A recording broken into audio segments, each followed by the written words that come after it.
not worry.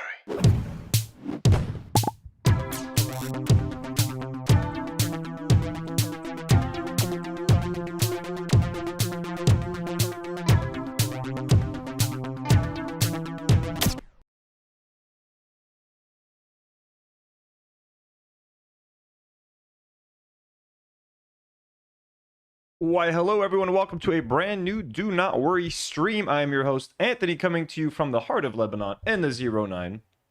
Coming to you solo tonight for a kind of a throwback episode. Crazy to say that this is a throwback episode, but it's been a while since we did a Ethan and Hila Klein H3 episode. Well, before we get to Ethan and Hila, we are going to be talking about some updates about Lebanon. There's a very confusing situation about the ceasefire. I mean, it's not confusing. There is no ceasefire here. We're getting bombed, but like, were we in the ceasefire agreement? Were we not? What's happening? Lebanon is supposed to negotiate with Israel now, and we're about to enter direct negotiations with Israel. What's that looking like? How's that going to work? We're going to talk about that, but then eventually we're going to get to Ethan and Hila's comments about Lebanon. We might watch just the whole Noah Samsen segment where they're talking about the lawsuits, etc. I don't really want to break down the lawsuit because I'm not a lawyer. I don't know anything about defamation law. I can try, you know. I'm not going to pretend to understand defamation law, but American defamation law no less, but we can try.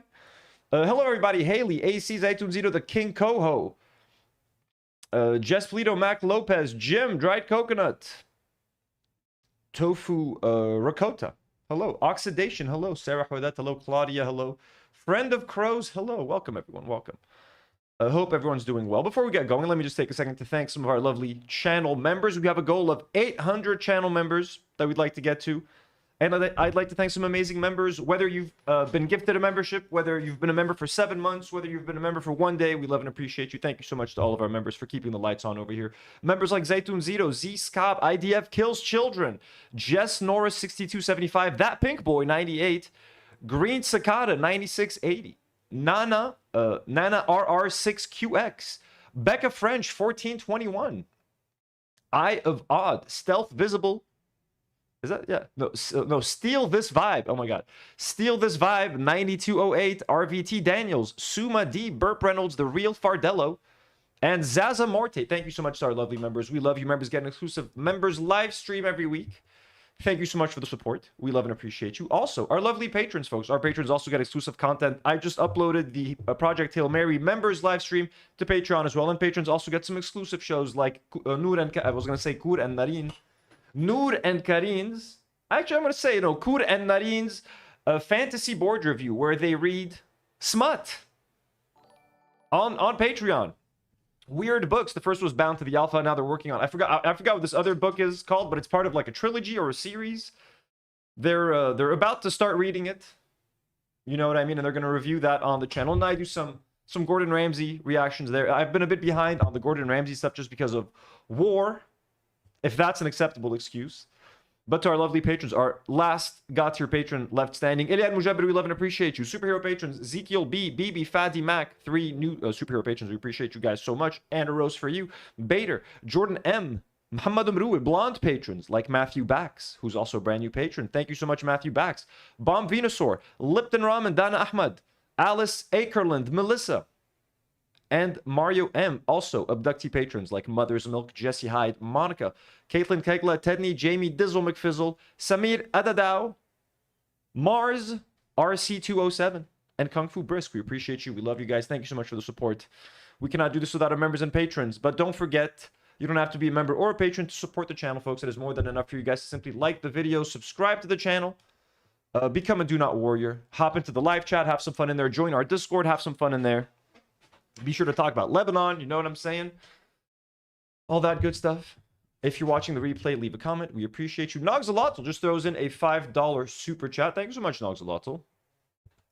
Let me see what it says. California has strong anti-slap laws, and defamation is hard to prove because it requires elements like intent. The lawsuit has Hasbara references. That's crazy. I'm honestly, I don't know what's going to happen. Like, I don't understand the law. I would assume that we'll get to that later, but I assume that Noah has like a good case because it's a very vague term, like supports genocide. There are so many statements that Ethan and Hila have made that suggests that like they're justifying what's happening. Like Hamas hides bases under hospitals, all that sort of stuff that they say. Like, what do you expect Israel to do? So it's very complicated. There's a lot of nuance there. Like, I don't know how you prove that in a court of law. I think Ethan is just doing an Alan Dershowitz, where he's just trying to sue everyone into silence. I want to sue Reddit. I'm going to sue random people. Holy shit, bad pierogies. With 10 gifted Do Not Worry memberships, let's go. We got 10 new members. Congratulations. Bad pierogi, thank you so much. That's so generous. That's so kind. W's in the chat. We got a whole 10 brand new members, folks. Look at that. God damn. Ooh, Rusher says Bad Empanada's breakdown of the lawsuit is very good.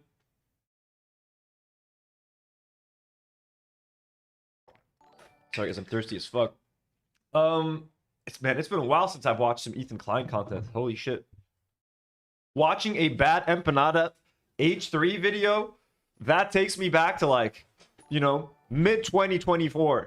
That's stepping into a time machine. Haley D with 5 gifted memberships. Holy shit, guys, everybody's going crazy. We got 50 new members just like that. Just like that. Haley D, thank you so much. Thank you guys for supporting the channel, for making sure that we can keep doing this, especially during a war where, you know, there's so much uncertainty around. You guys, I mean, this is way too kind, way too generous. Much love. Let's get started on the Lebanon stuff. I hope it doesn't go over than 1 hour, 40 minutes of like talking about Lebanon, a little bit of what's happening. I have to do this, guys. You understand. You know the situation here. You know that the media is not covering this anywhere. Sarah, we're doing okay. We're thinking about your dad. W's in the chat for Sarah's dad, folks. The media is not covering this, at least the international media, barely, not in a way that is I deem acceptable. So I kind of have to give you guys some updates and also just kind of try to make sense of some of this stuff with you guys because things are confusing as hell. Just to give you guys an update on the tolls, the death tolls in Lebanon, at least 1,530 people have been killed and 4,812 injured in Israeli attacks on Lebanon. The toll includes 130 children. While medical workers and emergency services have also been heavily impacted. Now, I think the number is over 130 children at this point, given the attacks from 2 days ago. But this is as recent as I could find on Twitter. Massive numbers. I mean, just fucking insane numbers. Okay, this is what we talked about yesterday at the end of the stream. This was breaking, and I'm going to give you guys updates on this. But this was essentially what is happening now. Netanyahu made this official announcement yesterday. In light of Lebanon's repeated requests to open direct negotiations with Israel, I instructed yesterday to begin... Oh, I'm trying to do my Netanyahu voice, but it's starting to sound like Bernie Sanders. I'm Netanyahu. You come here to Tel Aviv. Tel Aviv is a great place. It's a great place. So no, I can't. Forget it. I had it. I used to have it. Anyway, so Netanyahu said, in light of Lebanon's repeated requests to open direct negotiations with Israel, I instructed yesterday to begin direct negotiations with Lebanon as soon as possible. So Lebanon is to enter direct negotiations with Israel. The negotiations will focus on disarming Hezbollah, which I think is the biggest... This is the deal breaker right there, because there's no way to accomplish disarming Hezbollah, at least now without a civil war. And we talked about that yesterday. And establishing peaceful relations between Israel and Lebanon. Israel appreciates the Lebanese Prime Minister's call today to demilitarize Beirut. Now, I already gave you guys my opinion yesterday and my take. In order to disarm Hezbollah, there are 3 options. Basically 3 options. Option 1, Hezbollah willingly gives up their weapons, which is not going to happen. For them to just willingly give up their weapons, given what Israel has done over and over again, and how many times they've invaded South Lebanon, etc. Why would Hezbollah just willingly give up their weapons and trust the Lebanese government and Israel to protect their land? Second option is the Lebanese army takes Hezbollah's weapons by force. That is going to cause literally a civil war in Lebanon. You're going to have all Hezbollah and a massive portion of the Shia population rising up against the Lebanese army and like the extreme right Christians, etc., etc. Different militias are going to be fighting each other in the streets. Total chaos in Lebanon. Complete, unacceptable chaos. So many deaths are going to happen. Civilian deaths. It's the bloodiest. It's one of the worst options out there, obviously. And the third option would be for Israel to try to disarm Hezbollah on behalf, Israel or the states, to try to disarm Hezbollah on behalf of the Lebanese government. So that would include campaigns like the ones you're seeing now. Mass bombardments, killing of civilians. Foreign nations intervening in our country, in our country's affairs, trying to change our political system by force.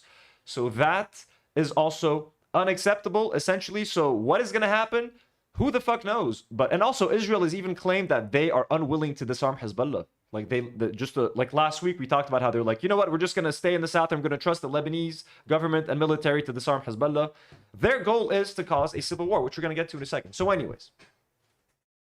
let's get to some of the stuff right here. So this was yesterday. So now, CBS. This is according to CBS, Trump had been told the ceasefire would apply to the Middle East, and he agreed it included Lebanon. Mediators, Iran's foreign minister, and Pakistan's prime minister also believed it did. The U.S. position reportedly shifted after a call between Netanyahu and Trump, which is kind of what I've been saying. I'm sure Lebanon was included in the ceasefire. Everyone from the Iranian government was making that clear. The Pakistani government was making that clear. The only people denying it were fucking J.D. Vance and Benjamin Netanyahu. So why the fuck would we believe them? And there it is. After a call with Netanyahu, the U.S. changed their position on the ceasefire, including Lebanon. Let's read the text. Multiple diplomatic sources told CBS that President Trump had been told the ceasefire would apply to the Middle East region, and he agreed that it included Lebanon. Mediators believed the ceasefire to include Lebanon, and Prime Minister Shehbaz Sharif of Pakistan announced it did.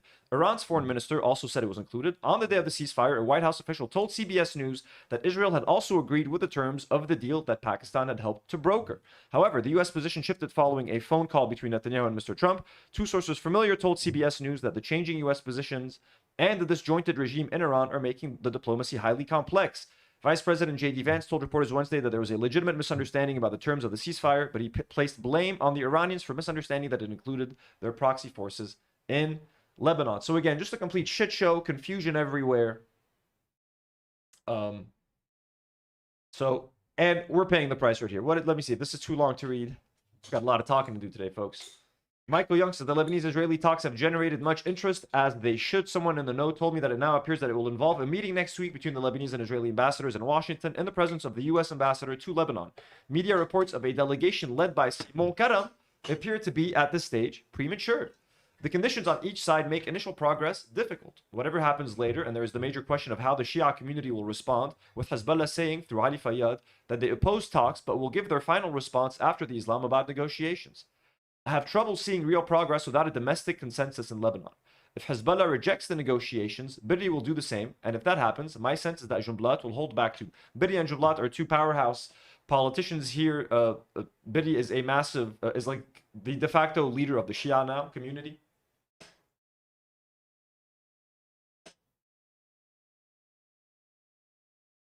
Not leader, but like a huge representative of part of the Shia community. He's head of the Amal movement, which is a political party and movement also aligned with Hezbollah.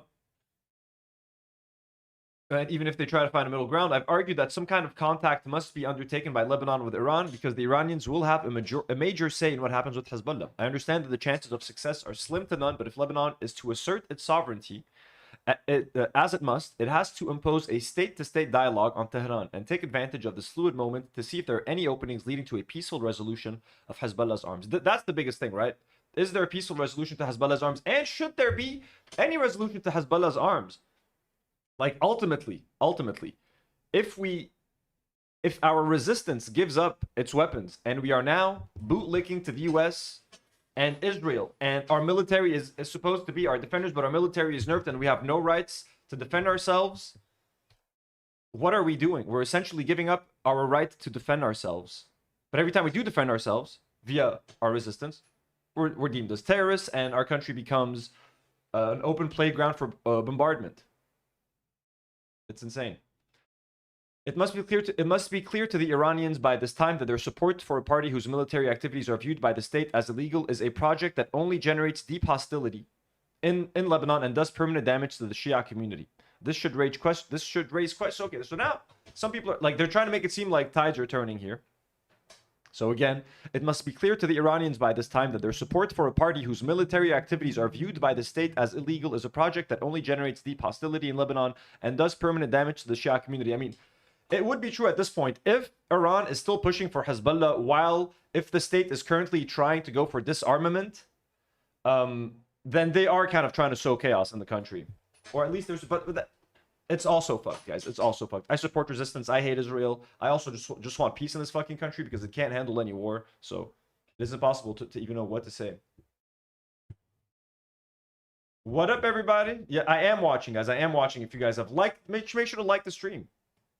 So just a crazy situation all around. Hila Jabir says, I rest my case. The blood of our children and families is still warm on the ground, yet these clowns are already crawling to the same enemy that slaughtered them, begging for peace and negotiation. So Hila is a big critic of our government openly negotiating with Israel. She said, but lest anyone forgets, they were planted for this exact betrayal. So she believes that our president and our prime minister, Nawaf Salam, were planted to be easily malleable by the United States and Israel. Now the bill has come due. They sprint like sheep to the slaughter, ready to hand the country over on a silver platter to an entity that boasts about its war crimes and openly calls for ethnic cleansing and land theft. Yeah, that's my biggest thing too. How can you have peace with a country that boasts about murdering thousands of Palestinians, that openly boasts about wanting to expand their land and make the Litani River their new border, etc.? They've openly talked about wanting to take over Lebanon, about murdering Lebanese people, taking over Lebanon, taking Lebanon back to the Stone Age, turning Lebanon into Gaza or into Rafah. They rush to negotiate with nothing left except the last deterrence coveted by the enemy, and which they plan to sacrifice like a lamb to appease their masters. And worst of it all, they dare call it peace. Forgive my bluntness, but they are truly servants of Israel and the US. The corpses are still fresh and twitching, and they are already licking the boots that made them, while delivering the eternal darkness Israel promised us. This chapter ends in disgrace. This is so well said, and this very much represents how I feel about this whole situation. We still don't even have the final tally of how many people were killed 2 days ago in Operation Eternal Darkness, which is like apparently a biblical term, or from the Torah, which is the Jewish term for hell, eternal darkness. That's what they wanted to unleash here on Lebanon. How could you rush? I mean, but they're just desperate to stop the war any way they can. But we have nothing to trade. We have no leverage. What leverage does Lebanon have? What does the Lebanese government have to offer Israel for peace negotiations? Promising to take care of Hezbollah. We've already proven that the government has already proven that they can't do that. And they also shouldn't do it because the government is incapable of defending our borders. So the whole situation is just extremely tough. But I very much agree with Hala. I gave it a retweet. Obviously, as you guys can tell. Hiba Nasser says, Lebanon-Israel negotiations are set to precede those between Iran and the United States. A preparatory phone meeting is being held today, bringing together Lebanon's ambassador to D.C., Nada Hamad Mawad, the Israeli ambassador to Washington, Yechiel Leiter, to the U.S. ambassador to Lebanon, Michel Isa, and the director of policy planning at the U.S. State Department, Mike Nadim. The in-person meeting is scheduled for Tuesday, with Nada Hamad Mawad leading the preparatory discussions for the direct negotiations. The Lebanon file is now under the purview of U.S. Secretary of State Rubio. Oh my God, dude. And is entirely separate from the Iran file and the Islamabad track. So Senator Marco Rubio.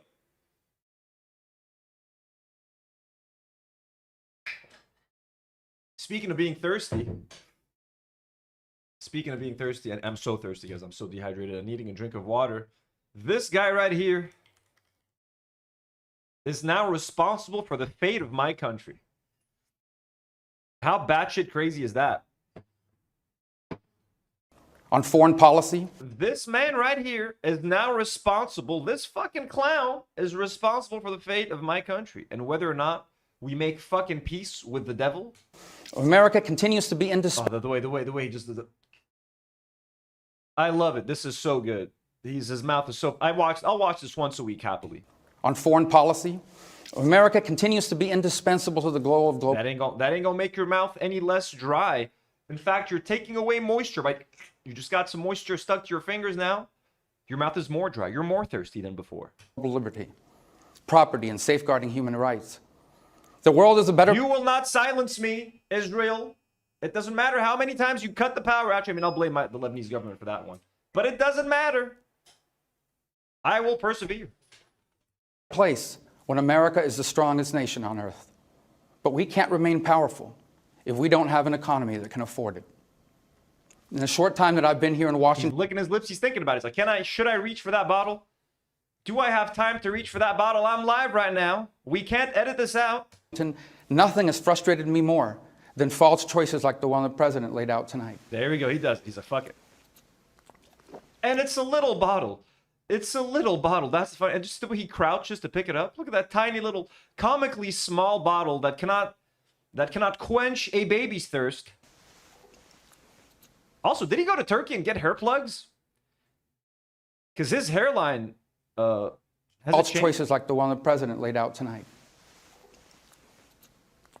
this man right here, The this choices fucking clown, now has the fate of my country partly in his hands. Okay, did he get hair plugs?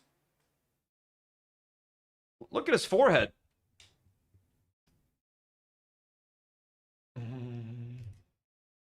Marco Rubio hair.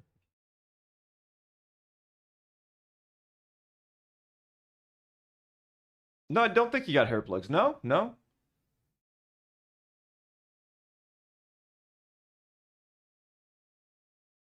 Hair plugs.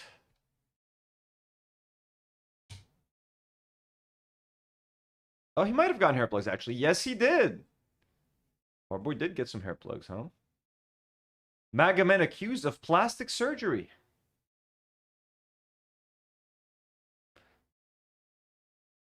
Here's Rubio's hairline. Here's Rubio's hairline addressing the value voters in 2013.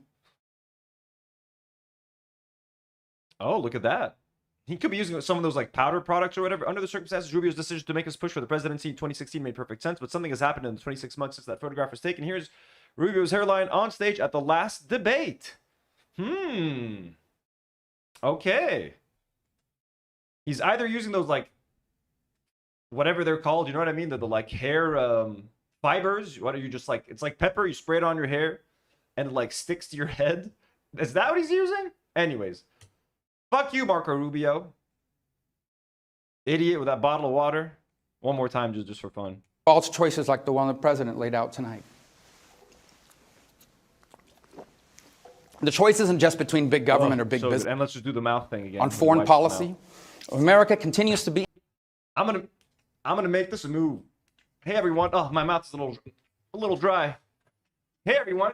I want to wash my mouth. I have a clean mouth. Okay, it's my own mouth, but like nasty. Don't shake Marco Rubio's hand ever.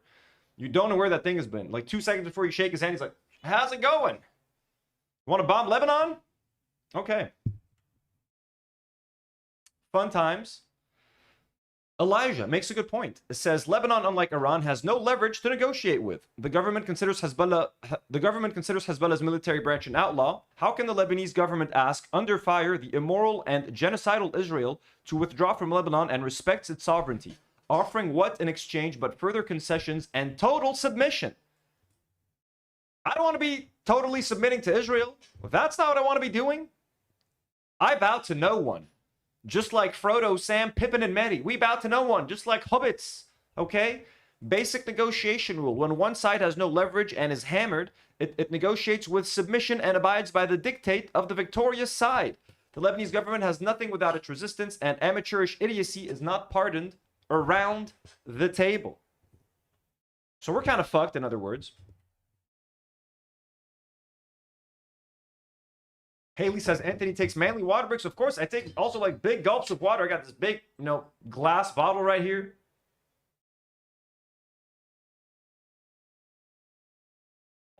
Haley, he probably wanted to drink a lot more, but he's like, it's quick. I gotta be quick. It's live. Just one little sip, just so that his mouth does do the, that whatever weird noise it makes when your mouth is super dry, that clicking kind of in a way. He's just trying to stop that. But yeah. He's probably nervous. Poor guy. Sam Heller says, should be clear to everyone, but Lebanese authorities' attempts to prove their anti-Hezbollah bona fides and earn U.S. goodwill will not actually convince the Americans to restrain Israel militarily or to compel Israeli withdrawal from occupied territory in South Lebanon. Even if Lebanon's political leadership does more to appease the U.S., a more favorably disposed Washington will still only be interested in brokering a new Israel-Lebanon agreement on terms even worse for Lebanon than the November 2024 ceasefire. So yeah, people are saying if anything changes, we're going to go back to the 2024 status quo after the last ceasefire that we had, where Israel is going to still bomb. They're going to keep a part of the south this time, so that's going to make it worse for us. And they're going to keep attacking Hezbollah anytime they want. Anytime in Dahye, they're going to do daily attacks. It's just going to go kind of under the radar. No one's going to talk about it. A lot of Lebanese people aren't going to even complain about it or pretend that it doesn't even happen. You know what I mean? As long as the Christian areas are safe, who cares if Israel kills 1 or 2 people per day in Lebanon? They're going to maybe cut back on this obvious, massive, horrible military action that they're doing right now, but they'll go back to what was happening just a few months ago when they violated the ceasefire 15,000 times in 15 months.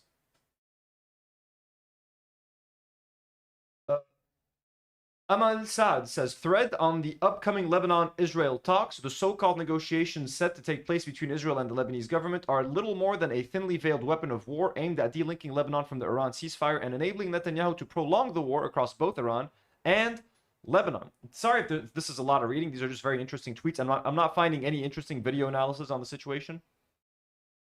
Israel knows the Lebanese authorities can't deliver at the negotiating table any of the objectives they failed to achieve on the battlefield, whether the occupation of even a single village or town, let alone the far more ambitious objective of a 3 to 4 kilometer wide buffer zone, or Hezbollah's disarmament. But what Israel hopes to achieve with these talks, beyond prolonging the war on both fronts, is to push Lebanon towards civil strife in ways that would weaken Hezbollah and further eviscerate the Shia constituency. And conversely, the Lebanese authorities, despite their evident willingness to surrender South Lebanon to Israel and expose the Shia community to displacement and violence. So again, a lot of people believe that the Lebanese government is going to willingly give up parts of the South to Israel and allow them to keep attacking Lebanon. And then, by having so many Shia people displaced from the South, they're going to try to move into Christian communities. As you guys have seen and as I've showed you guys, there's a lot of strife and tension, and a lot of Christian communities are turning away Muslim and Shia individuals. They're not letting them rent apartments. They're kicking them out because Israel is also making it a point to kill Hezbollah, just Shia people, and they're calling them Hezbollah agents in buildings. If they're just renting an apartment somewhere in a Christian area, they'll bomb that building, kill a couple of Christians on the side, and then they'll be like, hey, you see, if that Shia dude wasn't renting an apartment in your building, you guys wouldn't have gotten bombed. So it makes landlords unwilling to rent out apartments. There are talks of checkpoints coming back in certain neighborhoods where they're going to start checking people's IDs. Anyone that looks mysterious walking in the neighborhood, they're going to check for IDs, check what area they're from, kick them out of the neighborhood if they're Shia, or if, in their opinion, they think that they might bring danger to their neighborhood. These things are starting to happen in the streets of Lebanon, and it's kind of fucked up. And conversely, the Lebanese authorities, despite their evident willingness to surrender South Lebanon, oh, sorry, I've already read that. While the opening of an official Lebanese negotiation track may somewhat complicate Iran's diplomatic position, given that Lebanon is a nominally sovereign state, it will not weaken its resolve to keep the two tracks linked. Iran has repeatedly asserted its refusal to extricate itself from the resistance, rather than Lebanon per se, and its strategic, ideological, and political commitment to Hezbollah and the Shia community represents a commitment it's prepared to uphold even at the cost of collapsing the talks altogether.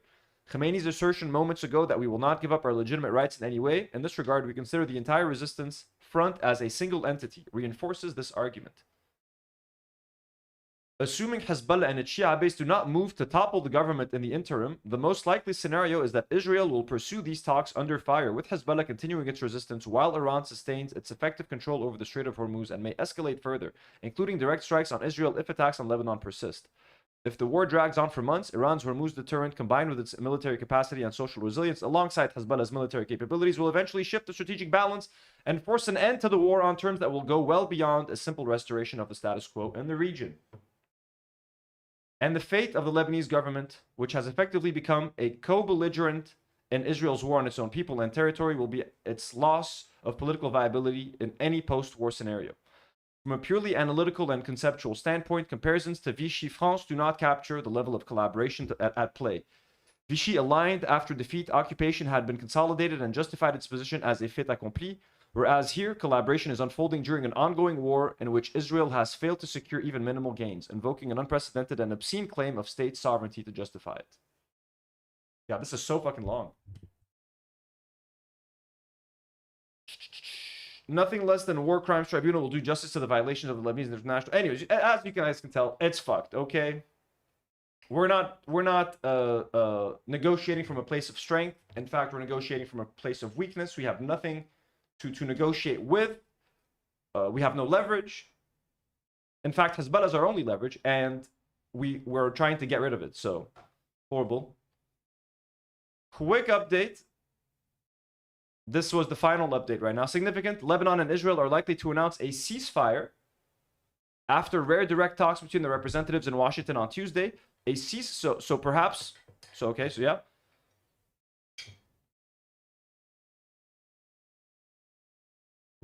So perhaps some kind of ceasefire will be announced on Tuesday. But I mean, again, by ceasefire, this means like going back to the ceasefire that was just happening a few months ago. 15,000 violations in 15 months. And 500 people killed during those 15 months. A ceasefire to salvage Hezbollah is a key Iran demand for negotiations with the US to continue. The framing will be important. So let's see what this leads to. And this is Ravir Drucker on Israeli TV. Says that we're leading the state of Lebanon towards civil war. This is their goal, essentially. This is what they're doing with these by trying to get the Lebanese government to disarm Hezbollah. This is exactly their goal. אלון, זה נראה שאנחנו מובילים את מדינת לבנון לעבר מלחמת אזרחים, אולי זה לא רע לנו. שהממשלה הלבנונית תילחם בחיזבאללה. זו השאיפה מההתחלה, לא בטוח כרגע שבמצבן... It's been the goal from the start. I'm not sure right now in the current situation that it has the power to do it. נוחי יש לה את הכוח, אז היום עוד שני איתותים נקרא להם, עוד פעם תקיפה של תשתיות קשרים מעל הליטני. אלון, זה נראה שאנחנו מובילים את מדינת לבנון לעבר מלחמת אזרחים, אולי זה לא רע לנו. שהממשלה הלבנונית תילחם בחיזבאללה. זו השאיפה מההתחלה, לא בטוח כרגע שבמצבן נוחי יש לה את הכוח, אז היום עוד שני איתותים נקרא להם, עוד פעם תקיפה של תשתיות קשרים So let's do another strike on their מעל infrastructure. הליטני. אלון, Alon! Again, diabolical. Just that. So that's the goal. זה נראה... essentially. Like I've been telling you, like a lot of these analysts are saying, they just want to weaken Lebanon. Having the Lebanese army fighting Hezbollah is exactly how to do that. Let's quickly move on to Lebanon's humanitarian crisis. Aline Kamakian is with the food aid organization World Central Kitchen. She's been Politics hello. coordinating its response in Lebanon and says the situation is deteriorating rapidly. We are a humanitarian organization that we go into a catastrophic situation. We are very fast to adapt.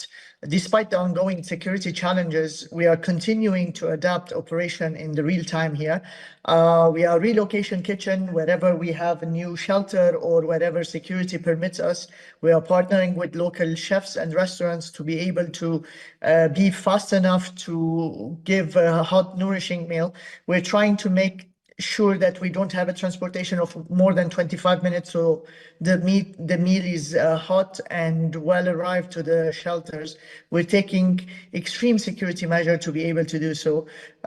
We are scaling up very fast, but unfortunately the need is growing faster than us. It's Next week, I'm going to be doing most likely an IRL stream at Nation Station.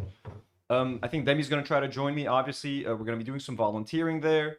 We're going to be showing you guys what they're doing. I already almost have all of the cash that I need to give to them. I need to get one more transfer tomorrow, and then I'm going to be able to deliver that 20K over to Nation Station. Thanks to you guys, which again is going to go to fund over 10,000 meals to help people displaced here in Lebanon. So that's thanks to you guys. We've got over $31,000 raised so far. We're also going to be helping animals. We're going to be doing a lot to help people. So thanks a lot to you guys. But yeah, Nation Station is doing something very similar to these guys as well, you know, delivering hot meals, fresh, nourishing meals, 10,000 meals. Thanks to you guys. It's really the need is growing very, very, very fast. Situation is becoming inhumane, unbelievable a bit on the ground. Only yesterday and today now, before we talk, we had another evacuation order of half of Beirut. I don't know where the people will go. The shelter are overcrowded and there is no place. Anyway, the shelters are just governmental school, not very well equipped. There is no the basic needs. The system, the basic needs are not available, and people are without any basic hygiene. So it's very dangerous what's going on right now.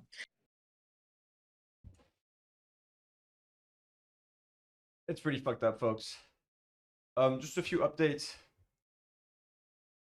Let me see. We don't need to watch this, perhaps. I want to get you guys into the H3 stuff.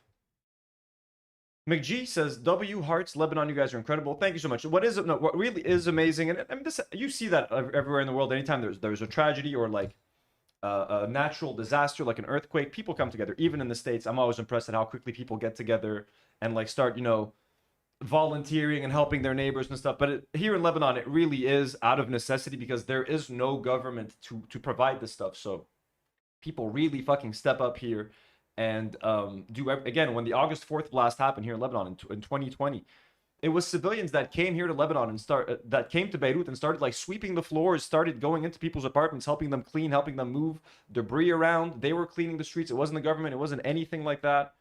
Holy shit, Caitlin, 8567 with a $20 super chat. Let's go. Thank you so much. Caitlin says, mad love to everyone. Great job on the fundraiser. Caitlin, I cannot thank anyone enough, honestly, for all of your amazing help on the fundraiser. Everybody making massive donations. Everybody being so generous. Every single guest that we had come on. Last time I was watching Chris Kunzler's stream yesterday. I popped into the chat, said hello. He was like, anytime you want to do anything else, any other fundraiser, me and Isaac are in. So everybody's so generous with their time, so sweet, so considerate, so loving. So you all, it means so much to me, and I can't wait to try to show you guys what we're going to be able to do with that money.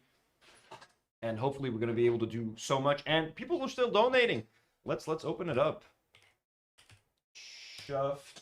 Like, I just got a notification earlier. Someone donated like 20 bucks or something. Let's fucking go. You know what I'm saying?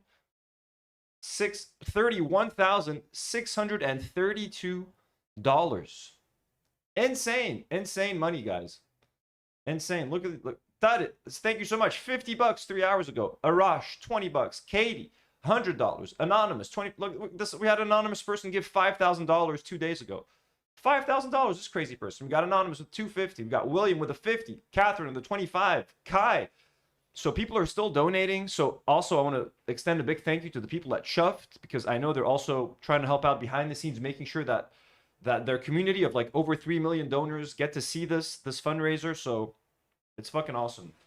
I never would have expected $30,000. Are you kidding me? And then add that to the $17,000 we already raised for Gaza 6 months ago. This community has raised like $50,000 worth of charity money. Let's go. $50,000 worth of charity money. Tell that to yourselves. Anytime someone asks you, like, hey, what's up with this? You are part of this. You're all part of this. Like, all of you. Okay? You know what I'm saying? This is not my, this isn't my accomplishment. This is everybody. $50,000 in charity money. Let's fucking go. So, Caitlin, thank you so much.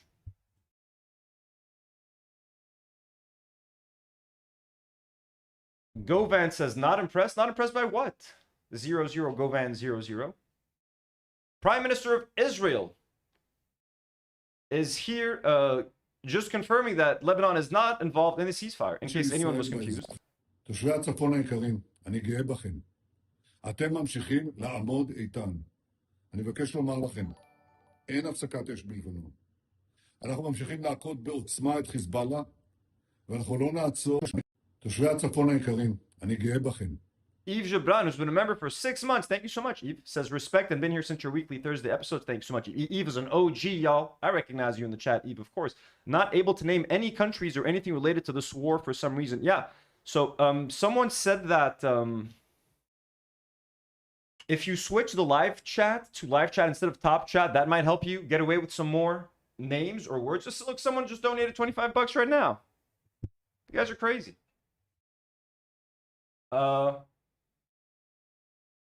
Yeah, YouTube has been very crazy with the censorship here. But apparently, if you write your name, if you switch the live chat instead of top chat, you might be able to write like Lebanon and stuff. But yeah, it's pretty crazy. And someone just donated 50 bucks. What's happening? How are you guys even getting access to? Are you guys doing this right now? What's going on? What's going on, guys? We're at $31,707. Okay, here's the dono link.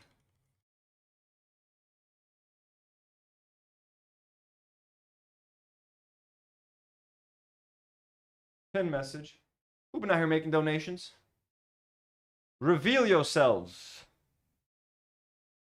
Luke Taylor just donated 50 bucks. Luke, are you in here in chat? And Anonymous just donated a 50. Thank you guys so much. Look, $31,700. Just like that, folks. Boom. Let's feed some people. Let's feed some pets. Let's provide some comfortable beds. Let's make a fucking difference. You guys are fucking awesome. Okay, we're not going to watch this. It's too long. Let's watch Netanyahu confirming that we are fucked here in Lebanon. תושבי הצפון היקרים, אני גאה בכם. אתם ממשיכים לעמוד איתן. אני מבקש לומר לכם, אין הפסקת אש בלבנון. אנחנו ממשיכים להכות בעוצמה את חיזבאללה, ואנחנו לא נעצור עד שנחזיר לכם את הביטחון. ההישגים הכבירים שלנו, גם באיראן וגם נגד ציר הרשע, הביאו לשינוי. Sounds like, sorry, did he mention Lebanon? I'm here to inform you to contest stand the film. Okay, let me try to go back to my Netanyahu מבקש thing. לומר לכם, תושבי הצפון היקרים, אני גאה Dear בכם. residents of Israel, I'm proud of אתם you. You ממשיכים continue to stand לעמוד firm. איתן. You continue to stand אני firm. מבקש לומר לכם, I wish to inform אין you. הפסקת אש בלבד. I'm sounding like Bernie Sanders. There's no ceasefire. There is no ceasefire. We have a Cold Stone Creamery. I can't do it anymore. There's no ceasefire in Lebanon, folks. No ceasefire. We are continuing to strike Hezbollah with full force, and we will not stop until we restore your security. Our great achievements, both in Iran and against the axis of evil, have brought about a historic shift. Bam, bam. Okay. Anyways, no ceasefire here. We're still fucked. We're still getting bombed by Israel. We got massacres today. Also, the Lebanese army has, the US and Israel forced the Lebanese government to withdraw the Lebanese army from the villages in the south so that they don't stand against the Israeli army, so that the Israeli army can get in there and do their thing against the Hezbollah, etc., against the resistance. So the Lebanese army has been withdrawn. And instead of defending our border, what's the Lebanese army doing? They're patrolling Beirut. They're patrolling the streets of Beirut. Look at that. Looking for Hezbollah operatives here in Lebanon instead of stopping the Israeli invasion of their own country. Look at that. Look at that. Oh, we got PM Godin with a $5 Canadian donation. Mais merci beaucoup. Longue vie au Liban. Ce que vous vivez est injuste. Well, thank you so much, PM. C'est horrible, c'est injuste, c'est con, c'est de la merde. Mais merci énormément pour cette donation. On vous apprécie énormément. Thank you so much. And long live le Canada. Mais je suis Canadien, hein, le Québec, je suis Québécois. No? Are you from Quebec, PM? Thank you so much. On vous apprécie énormément. Yeah, so look at the army. I mean, Haram, bro, you think our military wants to be deployed in Beirut? Our brave soldiers want to be defending Lebanon. They want to be defending our border. They're just following orders. They have to do what they're told. Okay, unfortunately for them. Our Lebanese army are heroes. They're underfunded. They're underpaid. But these guys train fucking hard. Their heart is right there. They're courageous, and they are willing to die for their country when the time comes and if they're asked to, but they're not being asked to right now. They're being asked to evacuate and to spend their time monitoring Beirut. That's what's happening. Thank you. Friend of Crow says, ton français, c'est tellement bon. Well, thank you so much, guys. I'm Lebanese people. Most of us speak 3 languages. I wasn't French educated, but my French is my first language. I spoke French at home with my parents since I was a child. So that's what we're doing here. PM Godin, you're from New Brunswick. Where's New Brunswick? That doesn't sound like Quebec. Oh, Canadian province. I don't know. That sounds like it's in America. Wow. Oh, bordering Quebec to the northeast, the northwest. Okay. Oh, that's so beautiful. Look at that. Is this all in New Brunswick? This is beautiful. Oh my God. What such beautiful land. Mais c'est superbe, hein? PM Godin. What beautiful nature. Goddamn beautiful. Ali Donning just gifted 1 Do Not Worry membership. Let's go. Thank you so much, Ali. W's in the chat for Ali, folks. Thank you so much for supporting the channel. We are at 16 new members today. That's fucking awesome. So yeah, that's what the Lebanese military has been up to lately. Here's Lebanese minister Camille Chamon saying nothing in war is humane, but if Israel had wanted to annihilate the Shiites in Lebanon, it would not bother giving early warnings. We'd see 100,000 casualties instead of 2,000, which is exactly like the talking points that like Israeli and Hezbollah propagandists make when they go on Piers Morgan. Piers, if we really wanted to kill all the Palestinians, do you think we would give them a warning? No, we would just demolish them, kill 100,000 on TV. I mean, look, listen.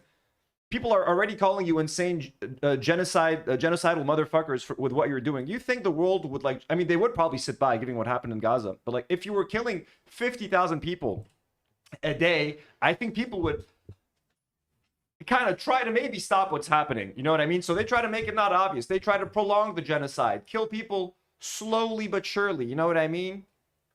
50 deaths a day. 2,000 deaths in a couple of weeks instead of 200,000 deaths to really draw too much attention to themselves. Because this kind of goes under the radar. Americans, Europeans don't really care if they hear, oh, what?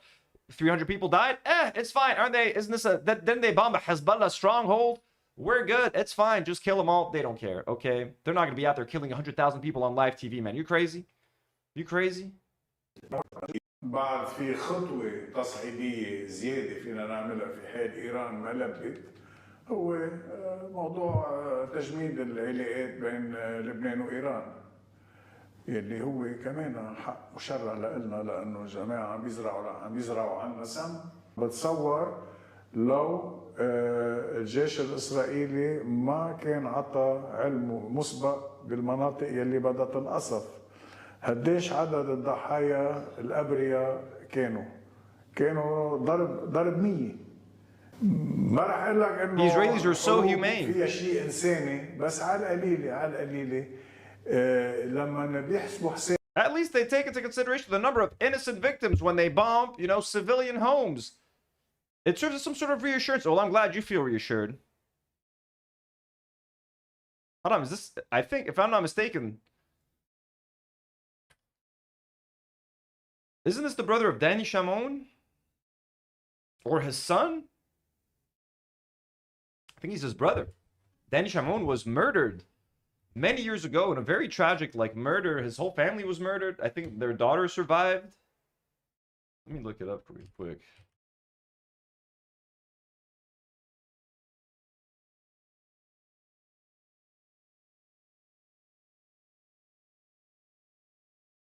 Danny Shamon. Yeah, October 21, 1990, Danny Shamon was assassinated. And he was killed. Oh my God, yeah. And he was killed by the Lebanese forces, which is the extreme right-wing Christian party that is headed by Samir Jaja. They're the ones that are the most anti-Hezbollah in Lebanon. They're the most that are pro-Zionist.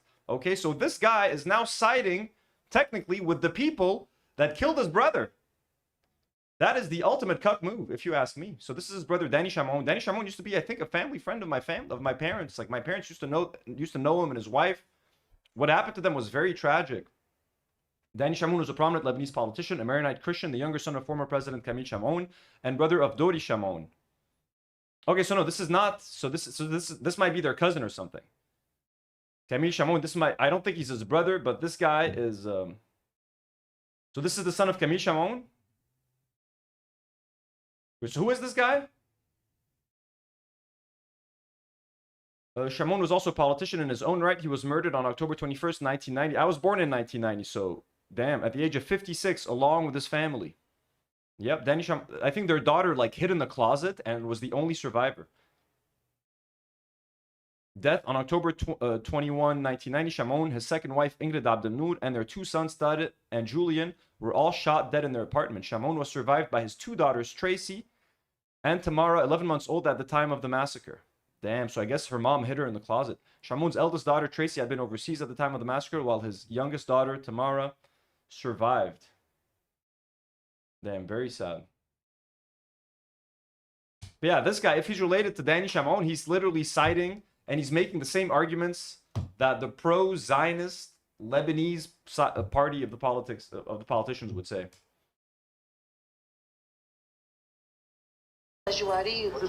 Here's a quick report showing you guys what it looks like losing your home in an Israeli strike. It's going to be subtitled. ما في خزانة ماما على الطريق، طارت الخزانة كلها، صارت على الطريق الخزانة. الخزانة البيضاء راحت؟ الخزانة البيضاء على الطريق ايه، ما بقى في شيء. So here's a mom just asking, like, hey, can you try to get some stuff from my closet? He's like, Mom, the closet's not home anymore. The closet's on the street. سمعنا صوت الصواريخ. أنا قريب من المنطقة. قلنا بنقرب بنشوف وين الصواريخ نزلت. كل ما عم بقرب عم بلاقي قريب من بيت أهلي، كل ما عم بقرب عم بلاقي بيت أهلي. لو وصلت لراس الشارع لقيتها ببيت أهلي. شو بدي خبرك؟ هي قدامك تفرج. شو بدي احكيك اكثر من هيك؟ بيت راح، الحمد لله هن بخير وسلامه، هيدا اهم شيء. اهلي هلا بعمر هلا ما مضطرين هن يطلعوا يتركوا بيتهم، عندهم هيدا بيقولوا له بالانجليزي الكومفورت زون تاعهم، 55 سنه عايشين فيه هيدا البيت. يجوا هلا يتركوا، لو بدك تحطهم بقصر ما حينبسطوا الا ببيتهم، هاي بيتهم ليك شو صار فيه. Makes a point. Everyone's comfortable at home. You're cozy. They've been in that house for 55 years, and now, boom, just like that, Israeli army blows up an apartment building, a civilian home, and then they tell you it's a Hezbollah stronghold, and that there were rockets stored in here, and then they had every right to bomb it, and then people like Ethan Klein and Hila Klein will tell you that this is justified. So Dori Shamon was this guy's father. هون الوالد كان واقف هون، الوالدة على راس المطبخ، والوالد كان عم يحط الأكل. تعال شوف، هون كان واقف ليك. هي Danny was Camille's uncle. Okay, so he's his nephew.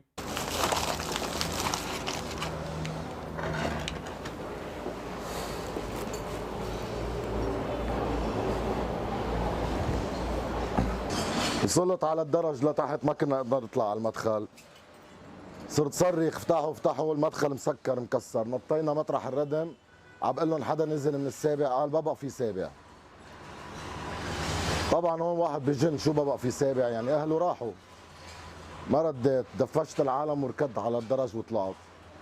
وصلت لهون يعني اكلين صدمه وواقفين وما عارفين شو بدهم يساووا. والحمد لله انا ومساعده شخص كان His parents survived. So his parents were home and they survived. Holy shit. معنا، نزلناهم والله لطف. Yeah, Jasmine makes a good point. Jasmine says it's dangerous to even go back to the house.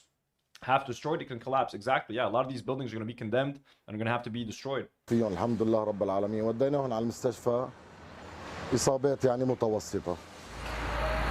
Thank God, only moderate injuries. Their house fucking blew up, so the fact that they're okay is a miracle.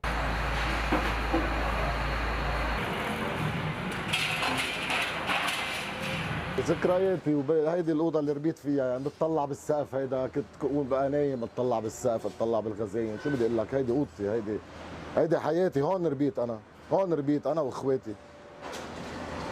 هون كان في تخت مثلا، هون كان في تخت. وينه التخت؟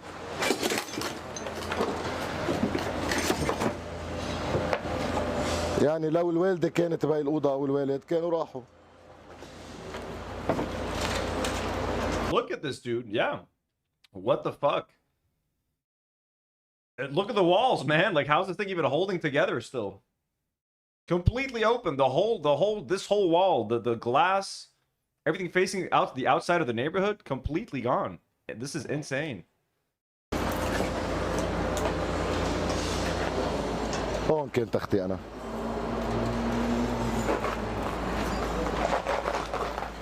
ما بينزعل على الحجر، بس بينزعل انه ليه عم بيصير فينا هيك يا اخي؟ شو صار؟ Crazy. يعني ليه؟ مين فيها البنايه؟ البنايه ما فيها حدا. بنايه ما فيها حدا، احنا بنعرف كلنا اهل هون بالبنايه ما فيها حدا. بس الضرب عشوائي صار، هي اطلع دمار وين ما كان، برا وجوا. الحمد لله على كل حال، الحمد لله.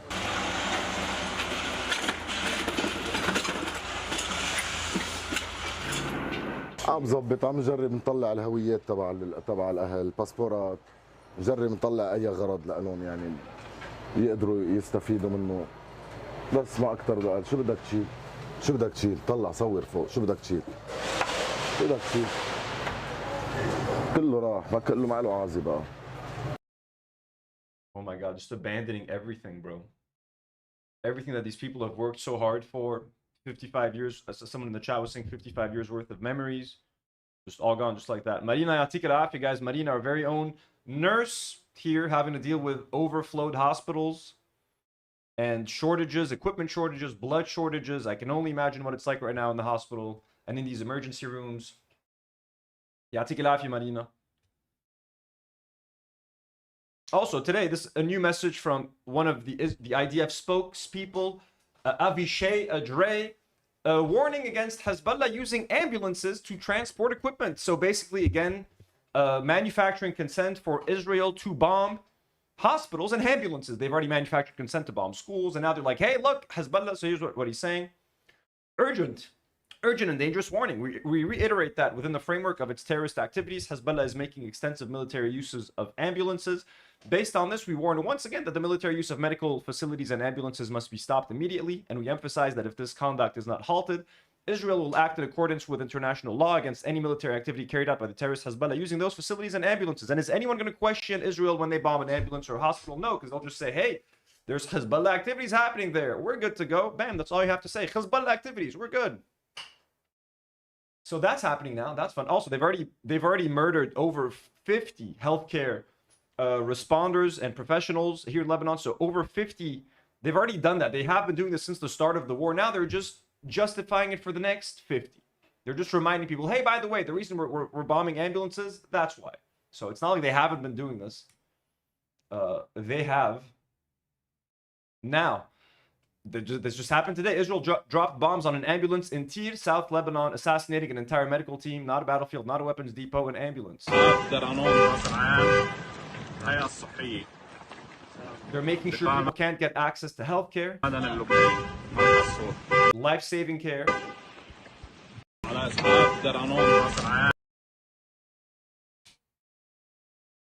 Carpet bombing has been happening in Nabatea in South Lebanon.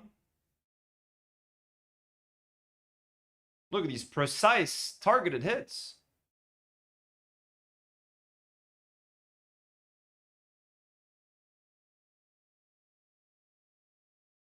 Insanity. Absolute insanity. We're almost done, and then we're going to get to the Ethan segment, folks. More of the attacks in Nabatea. Look at this. Goddamn, look at this picture. Look at this picture.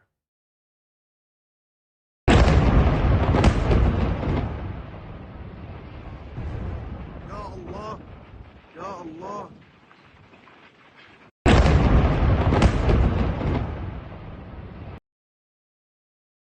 And now we found out that one of the targets in Nabatea belonged to the Lebanese army, and we have up to 12 Lebanese soldiers that have been killed today by the Israeli army. Isn't that insane? Israel and the United States claim that they want to empower the Lebanese military. They want the Lebanese military to take care of the Hezbollah issue, right? They want them to disarm Hezbollah and take care of Lebanon's security. Well, how are they supposed to do that if you constantly, tell them to evacuate their positions and not defend Lebanese villages in the south, and then you kill them? Already, as far as we know, at least 4 Lebanese soldiers died in the attacks from 2 days ago in the massacre that happened. And now 12, maybe even more, perhaps 13 soldiers have been killed in this attack on Nabatea. So rest in peace to our Lebanese soldiers. Just completely insane.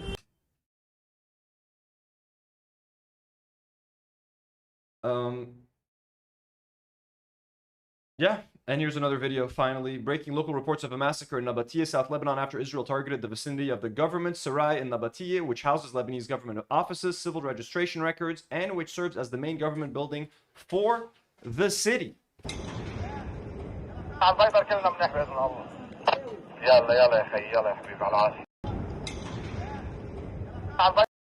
So, insane.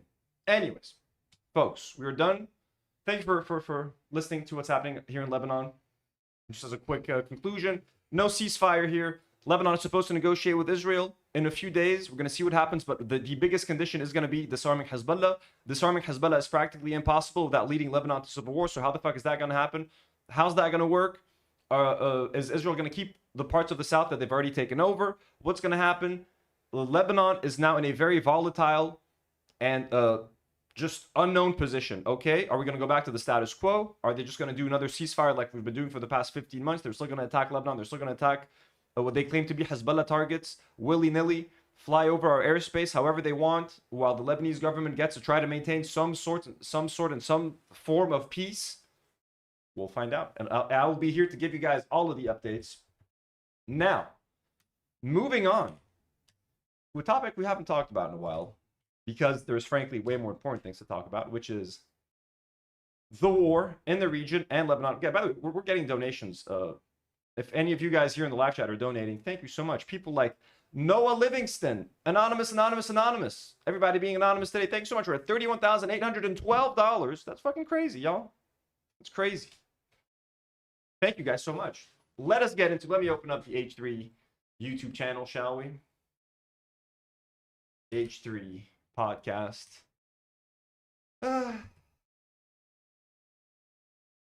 Excuse me. Ooh, they're live right now. Trisha Payta's new family channel is concerning. Of course, dude, that's it. Ethan, I guess they're going all out on this stuff, huh? Now that the show's been struggling to hit 400,000 views, Ethan has to rely on a handful of topics to keep his channel relevant, right? We got Trisha Paytas. He'll pull out the desperate Trisha Paytas. And by the way, he keeps talking about Trisha Paytas and mentioning them while they don't talk about him at all, right? So he's out there talking about them. They live in his head rent free. He talks about them. They don't even respond yet. He makes more videos about them. He has to at this point. He has to have lawsuits. Trisha paid us. The occasional iDubbbz and Anissa episode, that gets some views. And Hassan. When the views start tanking, because any video that he does that have nothing to do with the stuff are tanking. And even this one, like, look, I'm suing Noah Samsen. Not even at 300K after a full day. Like, just people don't care anymore. He's so bitter. It's such a shit, bitter, pathetic podcast. Look at this. The Trisha episode is the only one to cross 500,000 in a while, bro.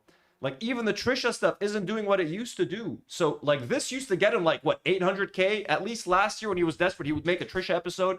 Now it's barely crossing 500K after 8 days. So even his reliable drama fucking shit slop, his family drama, guys, this is how desperate and pathetic these people are. They constantly bring up family drama. Like, Hila Klein is on a podcast just shitting on her brother. And her husband is shitting on her brother and his brother-in-law. The parents of their, like, nieces and nephews, they're out there just publicly airing all their dirty family laundry out in public for fucking views, for, like, a short-term boost in views. Like, that's what's so pathetic.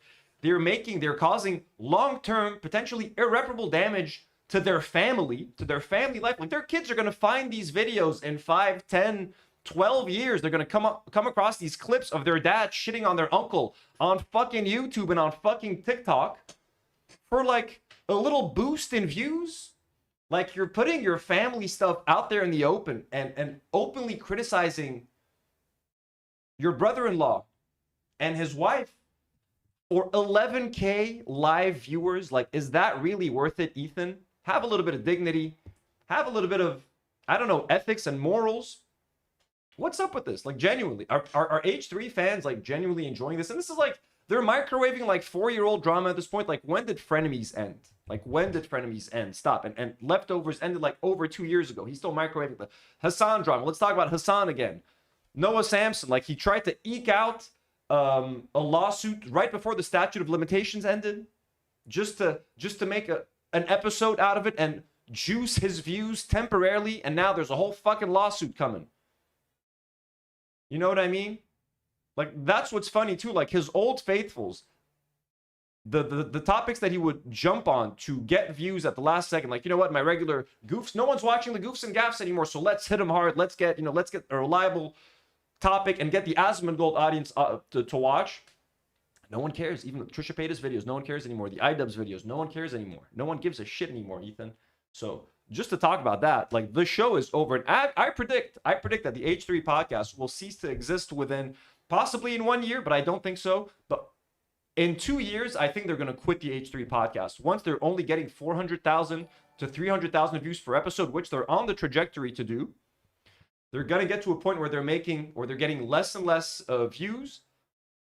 And now when you look at their after show is regularly getting just like 100K views. So now the algorithm is getting used to H3 channel getting about 100,000 views. So they're going to recommend their podcast less and less. They have more episodes of their after show than their actual podcast. So now there's more. Look at this. There's more thumbnails of Guam and the meat guy.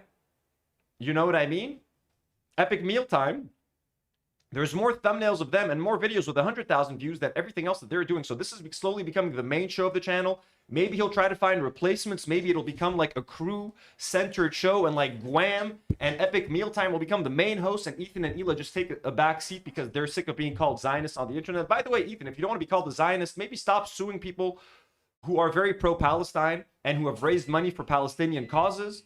Maybe stop suing these people and just targeting them as your biggest enemies. You know what I mean? Maybe like make a video. Why don't you argue Noah Samsen in a video like most YouTubers do instead of with a lawsuit like Alan Dershowitz or some fucked up little piece of shit lawyer? How about that, huh? So anyways, he also made a bunch of comments about Lebanon. I don't know if we should watch those clips separately. I don't think there's any point if we could just watch the whole thing. You know what I mean? So let's just watch. I just want to read this status, this tweet, because it's super accurate. This is just a video of Ethan just talking about Lebanon. Says, genuinely, how do people watch this shit? Ethan has fucking lost it. Weird old man who does nothing but get in internet fights and give shit political takes. Exactly. I have no idea how people still watch this. Bitter, Zionist who's angry at the world for rightfully calling him and his wife Zionists, for supporting Israel during a fucking genocide, and for wasting half of the time on their podcast. Like, but people just misunderstand Israel. Go fucking figure. You know what I mean? Anyways, let us go to the suing Noah Samsen episode.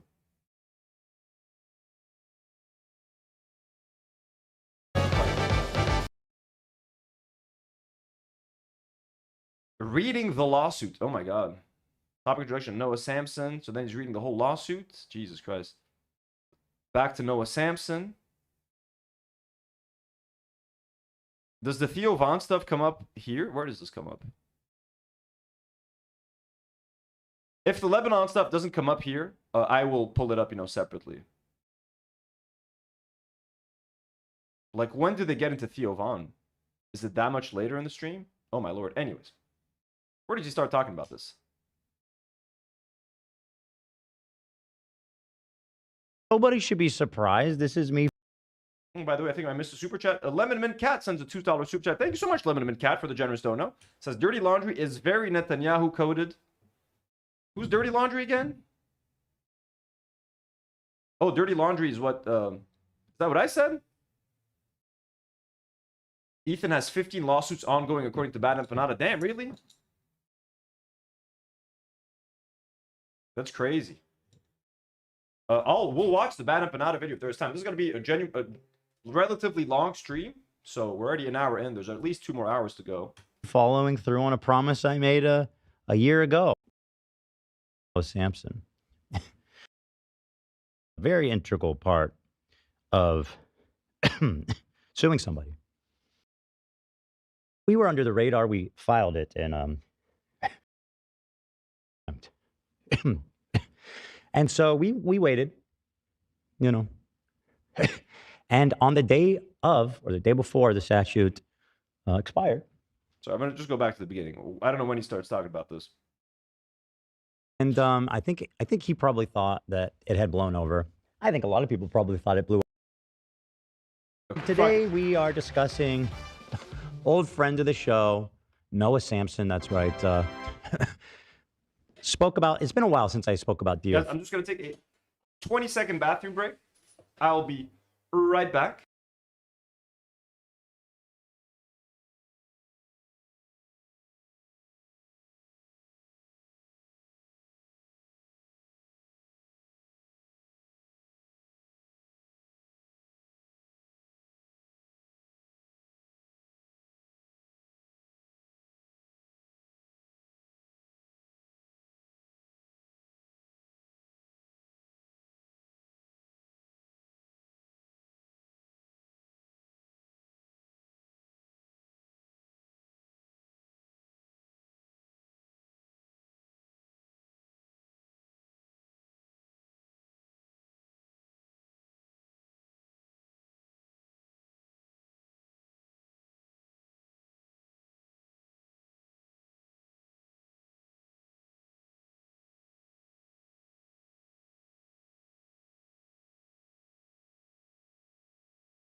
My cookie just wanted to say hi before we get going.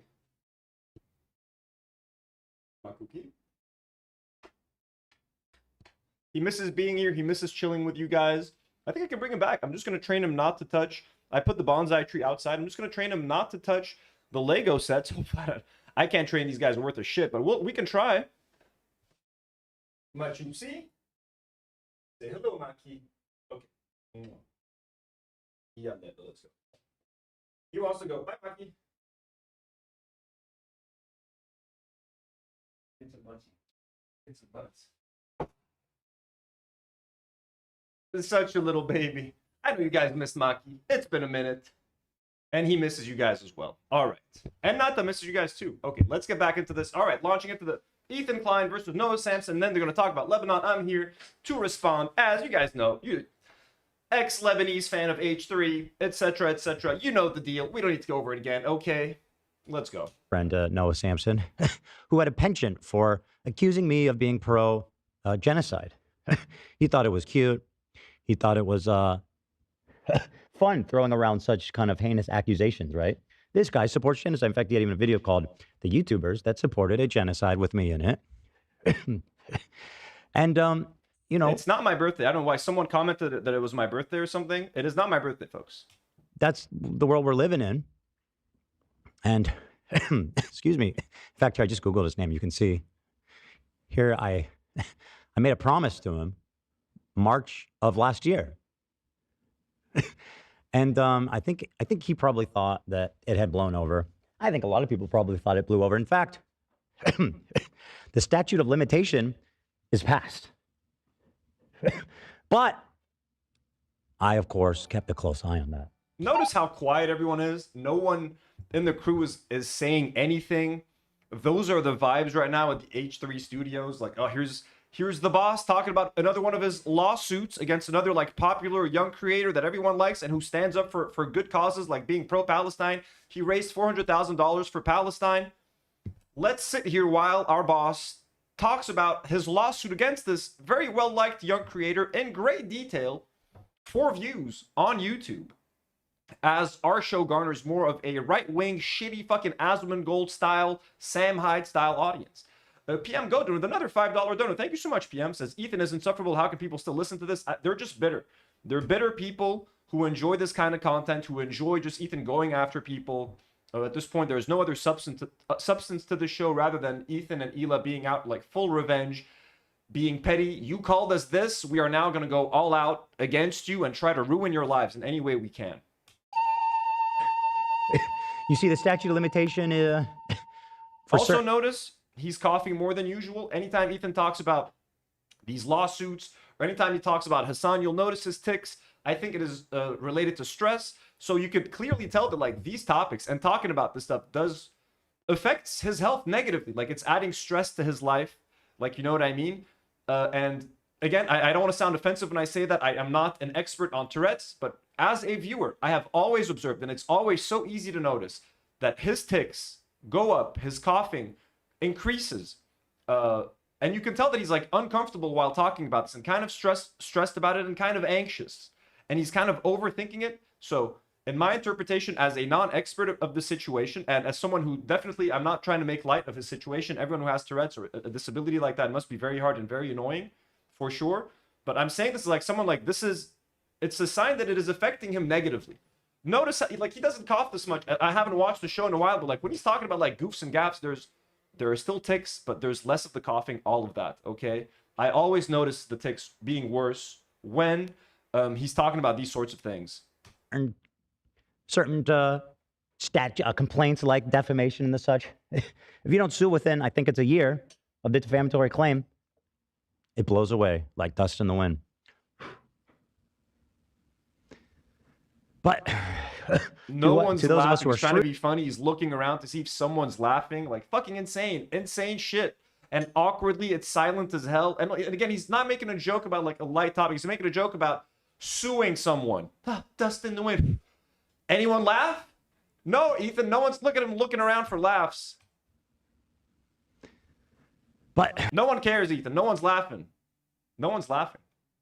Nogsolato sends a $2 super chat. Thanks so much, Nogsolato, for the generous dono. Says Ethan acts like Gabby Hanna in terms of crash out. Oh yeah, that's absolutely. I don't even know much about Gabby Hanna, but like that crash out is pretty legendary. To those of us who are shrewd, we keep a tab on those things. And I'll tell you, this is what I am assuming, is that Noah himself thought himself to be shrewd. I had even alluded to it on the show. I said, well, it seems to me that Noah is ducking out, playing hooky on society. He seems to be on the lam. He's got no name on utilities or anywhere. That, for example, if you were to hire a private investigator to get the information on somebody to serve. Like, this is already so creepy and disturbing, like knowing that like this popular, well, you know, not as popular as used to be, podcaster and YouTuber who's very famous and with a lot of resources to spend on stuff like this is out there talking about like you having your name on utilities and hiring a private investigator, following you around. Like, what the fuck? Like, is it just legal to just openly talk about hiring a private investigator to follow someone around? Like, isn't that like, I don't, you know what I'm saying? Like the whole concept of a private investigator is already to me like a massive, like, how could you say that people have like the First Amendment and a freedom of speech, and yet anyone is allowed to hire someone to like follow you around, and you know what I mean? Like, isn't that a massive attack on your freedoms, having someone like spying on you constantly and just openly bragging about it? Like, well, I hired a private investigator. We couldn't find his names on any utilities. Like, that's so fucking weird, man. Just host your fucking podcast with your family, spend time with your kids, talk about your watches. What are you doing? What is this? Them, he couldn't be found, which I'm assuming at that age in your life has to be a conscious attempt. And so we waited, you know. Holy shit, DG or Hui, am I saying your name right? With a 50 euro super sticker. Holy fuck, it's a little fighting controller saying super effective. Holy shit, that is a very super effective dono according to Politics. DG or Hui, we salute you, sir. Thank you so much for an extremely generous dono. Holy shit. God damn, thank you guys so much. Very much appreciated. Love this community. DG or Hui, thank you. I like to say Hui because in Arabic when you write 5, you pronounce it as Hui. And on the day of, or the day before the statute expired, we had a nice little complaint there for defamation, for accusing me of being pro-genocide, in favor of genocide. So generous. Thank you so much. I wish there was a question in there or something that I could answer. That super sticker, though. I'm glad I could see this. I've been having issues with super stickers sometimes. Today I can see all your profile pictures, and I can see the super sticker. Very much appreciated. Horrible thing to say about someone, by the way. One of the worst, I would say, maybe even. Ooh, Zafira makes a good point in the chat. Says, Dan is silent because he accused Noah of being an R-word, and then they let an ex of his call in, and it didn't go how they wanted it because it wasn't true. Yeah, I remember that was so pathetic. And yeah, they were hinting that Noah Samsen was like some kind of sexual predator, and then they were like, we have this bombshell call with one of his exes, and then it turned out, and it's so stupid even talking about this, that like he had unprotected sex with with someone he went out with, and he hadn't told her that he was going out with other people or something like that. And like they had her call in like it was some kind of fucking 60 minutes expose, like Noah Samsen is this terrible person. Yeah, horrible. So unethical. I hope, and I'm gonna do like if there's anything that I could do, if there's any piece of footage that we come across as a community, and I'm sure everyone's doing it, every single other creator that's out there supportive of Noah Samsen, if we find anything that can be used in Noah's defense, we're gonna like go out there, spam their Discord, let them know like, hey, there's this clip or there's this thing that Ethan said. I was watching some of Chris Kunzler's stuff yesterday. He was bringing up some good points already as things that Ethan and Hila have done in the past.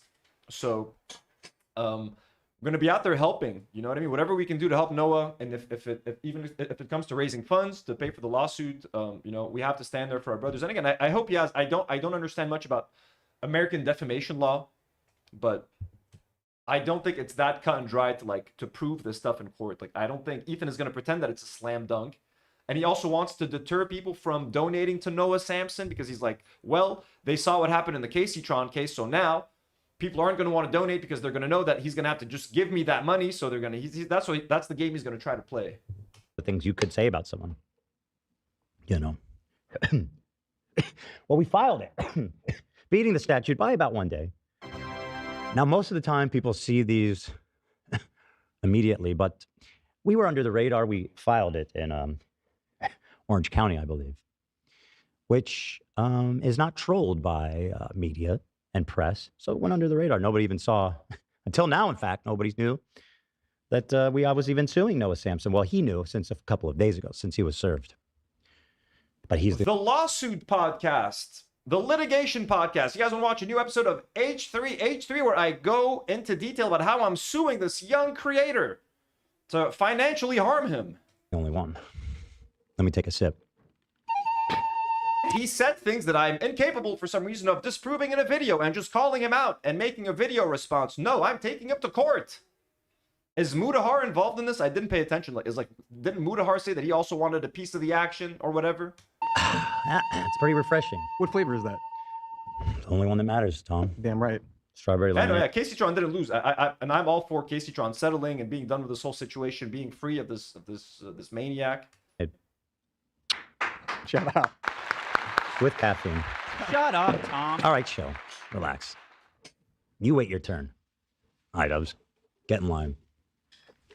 Now, but I'd be curious to compare the sales figures for this what is it, gamer subs versus the old one, now that they have half the audience. Jim D. Dukers, holy shit, with 10 gifted Do Not Worry memberships. Holy hell. Guys, we have 26 new members today. You guys are fucking crazy. Jim gave Once Saliva Bubble got a membership. Nomadic Velocities, Wild Wise Witch, G's, Jordan Starr, Tsubuka, Sydney Stricker, Emily Wood, Ikar, Oakley Dokley. Oakley Dokley, neighbor. Jim, thank you so fucking much. That's so generous. That's so sweet. We love you, Jim. Oh, that's so kind. Turns out Noah, thinking he was clever, he came off the grid. It was time to come out of hiding, so I thought he was doing, because it turns out right after we filed this lawsuit of ours that we did another very standard boilerplate search, like private investigators do every day to find the recipient of such. Again, so creepy. Trying to make it's normal. Private investigators do it every day. Yeah, because we've all hired a private investigator to look for someone and get all their private details to serve them papers. We all regularly sue people, Ethan. We're all so very familiar with the process. He's talking about it like his broke ass fucking audience of fucking weirdos who watch Asmongold in their spare time. Like they've all like, as you know the process, right? Like you hire a private investigator. That's what people do. And Haley D just slams 5 gifted memberships. Holy shit, folks! We got 31 new members today. We're at 656 members. Jesus Christ, Haley, thank you so much. W's in the chat for Haley, folks. W for this whole fucking community. You're also fucking kind. You're also fucking generous and supportive. Much love to you guys. Thank you so much. Paying the bills over here, making sure we can keep the crew paid. Complaints to serve them. Is you have to serve them as a very integral part of suing somebody. And I've been involved in a lot of lawsuits, and I've never had this types of trouble locating someone for service. But, just like when the rain falls and the worms and snails come slithering out of their shelters for one drop of rain, so too came slithering Noah Samsen. Turns out, it wasn't rain, it was the sprinklers. Because we caught him and we served him. And Noah Samsen, who was served about 2 days ago, has been pretty. It's like some triumphant moment. Folks, we caught him and we served Noah Samsen. These are the moments that are now supposed to, like, normally this would have been like a fun, like, hey guys, we remember this influencer, this obscure Instagram influencer that we're like that we're now reacting to, and he's been elusive and we can't get in contact with him. Well, Olivia sent him an email. He's going to be calling into the studio later today, and then Zach would play the clapping sound effect, and everyone would be having fun. It will be a nice, fun show. That's what we'll be. Now the show has gone from that to like, guys, we found Noah Samsen and we served him his legal papers. See you in court, Noah Samsen. Like they went from being victims of lawsuits and having to fight off lawsuits, frivolous lawsuits, and being YouTube heroes and YouTube legends. And from, goofs and gaffs, hey guys, we found this obscure fucking creator. We're going to have a fun little call with him. Surprise, fun content. And now the surprise is we served Noah Samsen his legal documents. Those are and you got no one in the crew saying a word except for Tom fucking Ward. They're just sitting there like you think Love left Sweden and came to Los Angeles to hear his boss talk about lawsuits and just argue with Hassan and make fun of iDubbbz for 3 fucking years straight. Like, he's made his whole crew's life miserable. He's ruined the job for everyone. And I'm not trying to feel bad for the crew. They've all made their choice. They've chosen the paycheck over a conscience. All of that, absolutely. But like, he legitimately kind of like overnight, essentially, but like, and bit by bit, I mean, not overnight, like quick, like the snap was kind of crazy, but then like just kept on making it worse and making it worse. And like, imagine your place of work that's been very one particular vibe for like, 3-5 years, however long it was, to all of a sudden your boss and his wife, but Hila's also their boss. Just everything changed. They're just fucking complaining about Hassan all day and talking about Israel and how great Israel is and wanting to sue everyone that talks shit about them online. Like, how demoralizing is it to go in a place of work and to choose to still want to work there in some sort of like self-preserving thing? Mum's the word on it.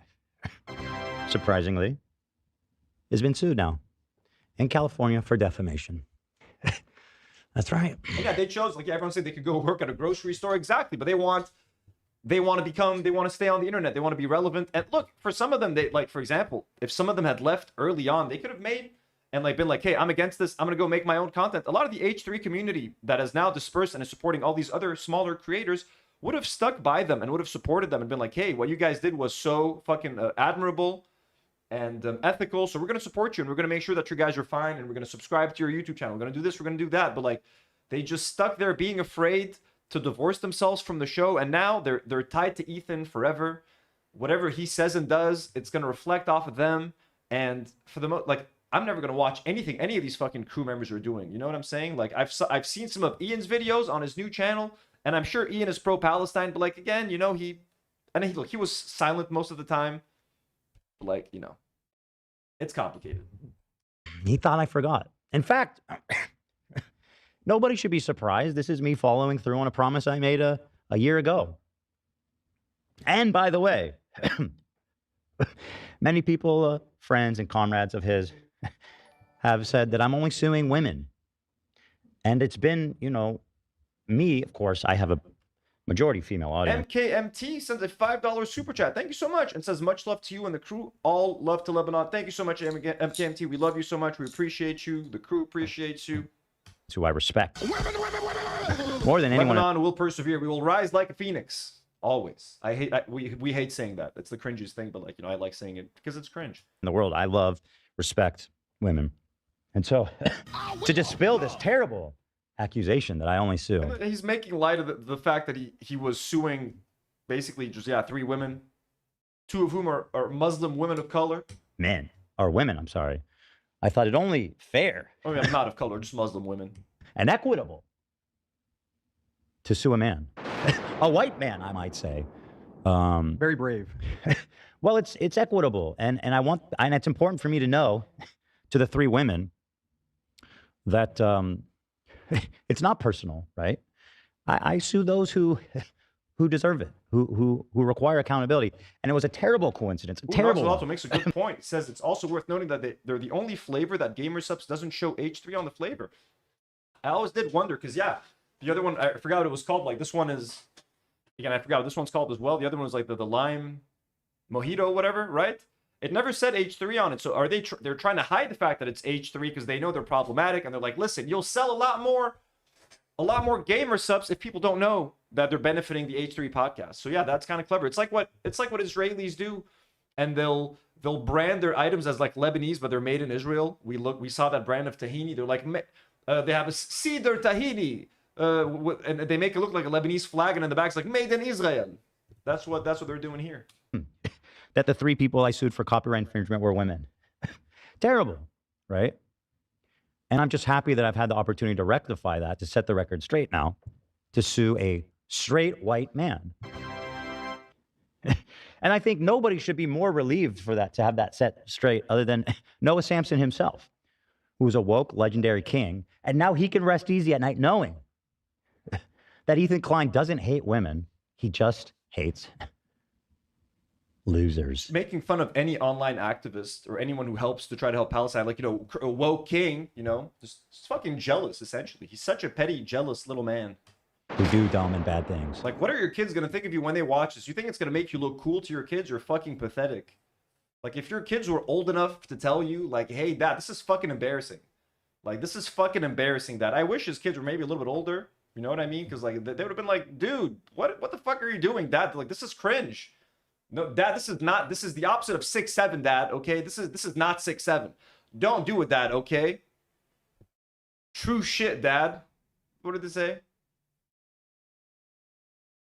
What's the thing that they say? What is it the kids say? Is it the true shit? Real shit? What is it? Gender, race, be damned. I come before you a simple man. And that's basically what I want. Know what it takes, souls. Yes, you are being sued for defamation. A very good case, I might say, which I'm going to be happy to read you excerpts from today. But when his head hits that pillow at night, he can know that he lives in a just world where women are not bullied into silence. It's not about that.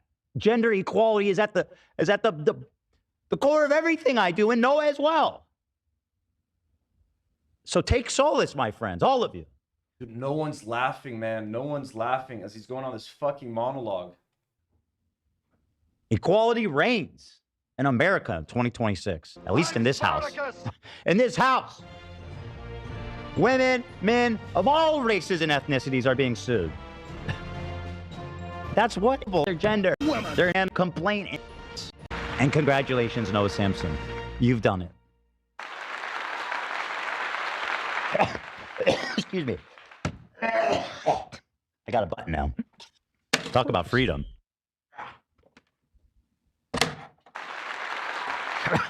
Yes.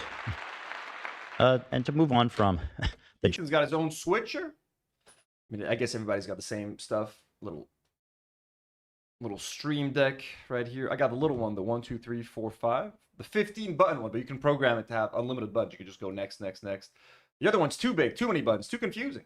Gender thing, which is very important, but I had a quick question about Noah. Please. When you were saying it was hard to locate him, he was on the lam. I don't know if you can say where, but I'm picturing him like in a Saddam Hussein type bunker situation, like kind of like he may have been in a hole. Of course, all they could think about is like a terrorist. All they think about terrorist, Saddam Hussein. Remember when we got the terrorists? America, Saddam Hussein, Iraq War, Afghanistan. What?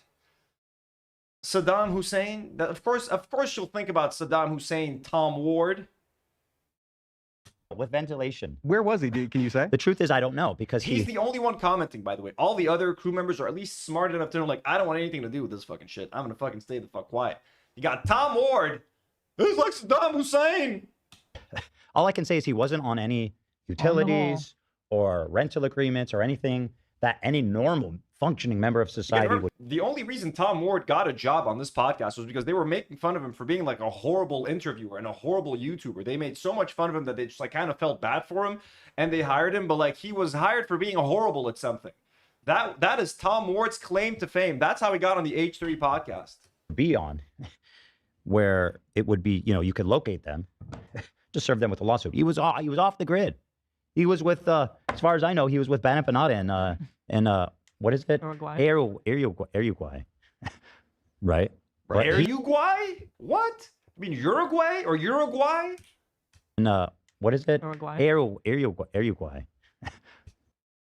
Uruguay? Jesus fucking Christ, Ethan Klein. He's an Uruguay. And by the way, let me tell you about geopolitics. Let me give you my geopolitical. What is it called? Uruguay? Okay. Yes, Ethan. Tell us more about geopolitics. Right. But he's bad. No, it turns out he's right here in beautiful California. Right here. Sarah, my family's doing good. Did you know he drives a Tesla? Isn't that funny? I think people knew that, but they weren't sure if he still had it. Why is that funny? I don't know. Lots of people. Because he's Noah flipping Samsen, champion of the people out there driving the Elon Musk car. Okay, I'm sorry, Ethan. Not everyone's a multimillionaire like you and he. Because Ethan, I think him and Ela ended up selling their Teslas, whatever, when Elon Musk went fucking crazy. So like we bought other cars. Not everyone has the money to like sell a car and go buy a brand new fucking car. If someone's got a fucking car and they bought it back in the day, who gives a shit? Even if you bought it recently, man, who gives a fuck what the guy drives? All right. What an irrelevant point. Who is Idiot? Why? He's saluting the Nazis guy, right? I mean, he's like the white supremacy X. Yes. Anyway, let's take a look at the complaint. Goldberg 234 says love from Israel. What kind of love, Goldberg? Is it the good kind of love? I'll say welcome. Welcome? Question mark? But first, let me talk about the Great Wolf Lodge. No, I'm kidding. I guess I should keep it. Let's stay focused here after that intro. And then we'll circle back around to the Great Wolf Lodge, of which I always have a lot to say. So here's the complaint, stamped by the judge, of course. There's other ways to serve people who are on the lam, by the way, and it's not easy though. It takes a great effort because you have to prove to. So I think he's gonna go over the whole fucking thing. Okay, let me switch it up here. I gotta make myself bigger than Ethan. I mean, come on, it's my show. You know, at least the same size. The judge that you've exhausted every co-hosting with Ethan.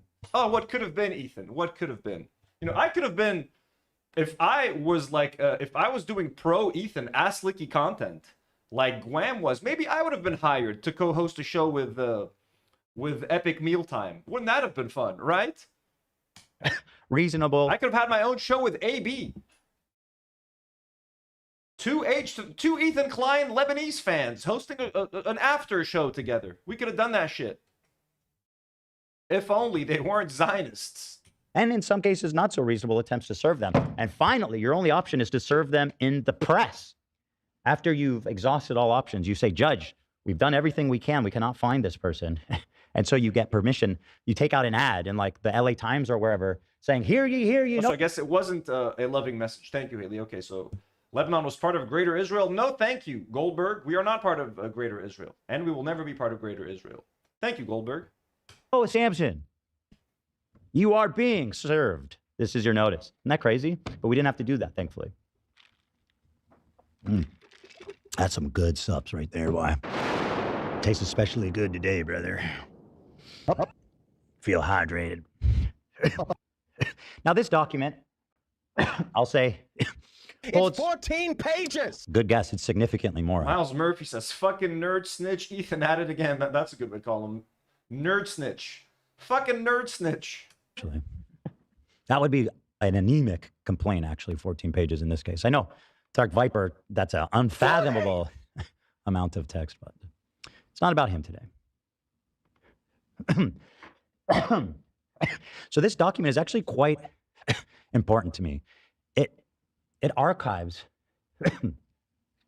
and sets forth for the record. W's in the chat for our mods. We're always on it. The best mods in the game. All the defamatory bullshit that has been peddled by Noah and everyone else across the internet. Baseless, disgusting, hurtful accusations that I support genocide. So this is about holding Noah Samsen. I'm sorry that the truth hurts, Ethan. And again, no one's saying that you necessarily support a genocide, like you are pro-genocide, but you keep making claims that would seem to suggest that you are always trying to justify what Israel is doing. When you're constantly justifying Israel's action, but wait, you guys just don't understand. They have to do X, or they have to do this, or what do you expect them to do? What do you think it's going to make you sound like? We've gone over this how many times? We're not going to go over this again. I had a whole video with like every single talking point to like use against Ethan Klein if you were ever to like debate him or talk to him. You know what I mean? All the things that he said that make him sound like a Zionist, all of the things that would make someone think that he is pro-Israel and pro the IDF, and even if he said, I think it's a genocide, and I think, okay, you called it, you think it is a genocide, but you keep justifying the actions that Israel are taking. When you call Hamas, when you say that Hamas uses human shields, you are justifying the actions of the IDF that are leading to all these civilian deaths, which in a way, if it's not as, it doesn't have to be as obvious as you saying, I support the massacres that the IDF commits every day and I support genocide. You don't have to literally say that to come off like you support genocide. You can say things like, well, Hamas uses human shields. Well, Hamas builds bases under hospitals. Well, if the Palestinians outnumber the Jews, they'll kill all of us and throw us out, so they have to be in Gaza. Well, if this and people who say from the river to the sea, Palestine will be free, mean that they want to kill us all. And it's that sort of shit that makes people think that you're a Zionist. We've gone over this many times, Ethan, and Ethan's audience. We've gone over this many a time. But I know you don't want to understand. You want to be petty. You want to sue people, and you want to watch your show fucking nosedive in views. Every time we do one of these things, their show peaks at a lower number of views. Like now, the best view count he can count on is 500K. Just a few months ago, it was 600 or 700K. He's losing. He keeps on losing audience members because the Goofs and Gaffs don't hit anymore because it's no longer the Goofs and Gaffs podcast. Accountable as one of the main peddlers of this horrible defamation. But in large, just defending myself, my name. And this isn't something that's going to be litigated on TikTok or Twitter, which is where I know Hassan and Noah Samsen like to litigate such things. No, this is going to be litigated by a judge and potentially even a jury based on the facts. And I'm willing to put that on the line. Here it is. Shall I? Number one, introduction. Defendant, and we'll need something real nice, some kind of good music there. Hit me up there. Maybe the Haga Navila. Not that one. The Haga Navila. Hava. Have a great time. Hila's in the house. Oh, hello. Did you miss me? Ethan, I'm here to talk about the lawsuit. I love how we served Noah Samsen. We did the Noah Samsen serving. The statute of limitations almost ran out, and I had to remind you, Ethan, didn't you promise to sue Noah Samsen? Aren't you gonna do it? It's time, Ethan. And it was actually the tattoo that was speaking to him. The tattoo like started talking to Ethan. Hey, Ethan. Noah Samsen. All right. Defendant Noah Samsen advocates that the only solution to genocide of Palestinians is the genocide of Israelis, even if they vocally support the Palestinian cause. Through his entity, Samsen Creative LLC, Samsen published a video on YouTube. When did he say that we have to genocide Israelis? What? Title: The YouTubers Who Backed a Genocide, aka the defamatory video. The thumbnail for the defamatory video depicts various individuals, including the plaintiff, Hila Klein. Samsen knew that Ethan ferociously advocated against the genocide of Palestinians. Ferociously advocated.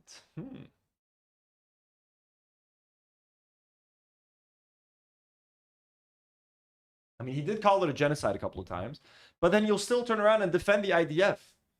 Like, he'll call it a genocide, but he'll still defend what they're doing in Lebanon. So how can you, on one hand, say that the IDF is committing a genocide and then still defend the army, or still defend the logic behind the genocides that they're committing? Like, I don't understand. And again, he has said countless things. We could go back to watch older episodes and older streams where we break down exactly all. I had links. I had fucking links with all that shit. Every single video.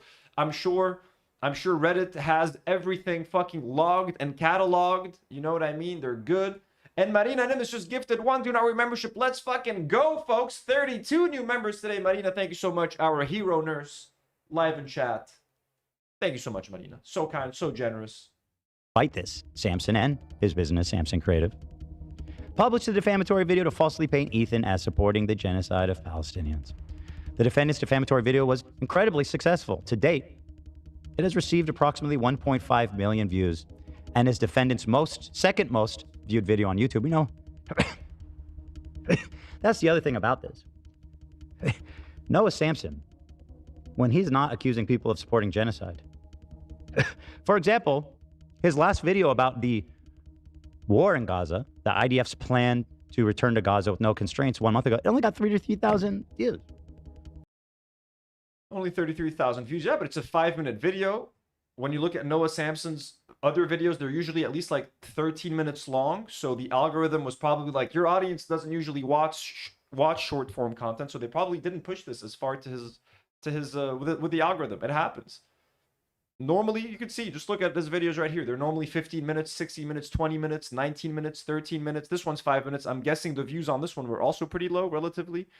So this is just YouTube being YouTube. This is how the algorithm works. It's not perfect. It's kind of shitty, but like, that's just how YouTube works. So the man has quite a vested interest here in... Okay, Rusher says this is the bit where you should watch the Bad Empanada video. But is this... I just want to make sure that I don't miss Ethan's comments about Lebanon.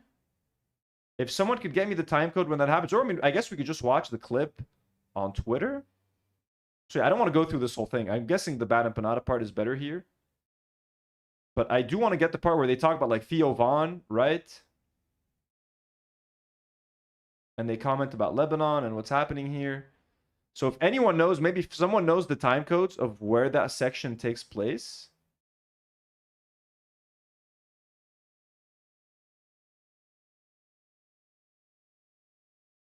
But I kind of do it because if we're just watching Bad Empanada, then we're just watching Bad Empanada doing his thing, and like I kind of want to give my commentary because I don't want to just say, yeah, I agree with Bad Empanada, I agree with Bad Empanada. I kind of want to shit on Ethan. But let's open it up quickly. Let's just see what's up. Yeah, if it's too boring, if it's boring, if you guys have already seen like Chris Kunzler's video, and if you've already watched this, let me know, and then I'll switch to something more fun. I'm just not sure what's happening with this. Bad Empanada live. Oh, it's the Lebanon Theo Von is way at the end. Oh, okay. Oh, Joe Rogan Theo Von podcast. Okay. Ooh, okay, so we could watch that. Okay, so I'll skip that part. Okay, so let's watch the Bad Empanada video, then we'll jump to the Ethan Lebanon comments. Let's do that. Let's do that. That sounds good to me. Longer version of the full Theo Von reaction is on leftover. We'll just watch the whole thing here. Don't worry, guys. Where is the Ethan? Okay, there's Bad Empanada. Friend of the show, Bad Empanada.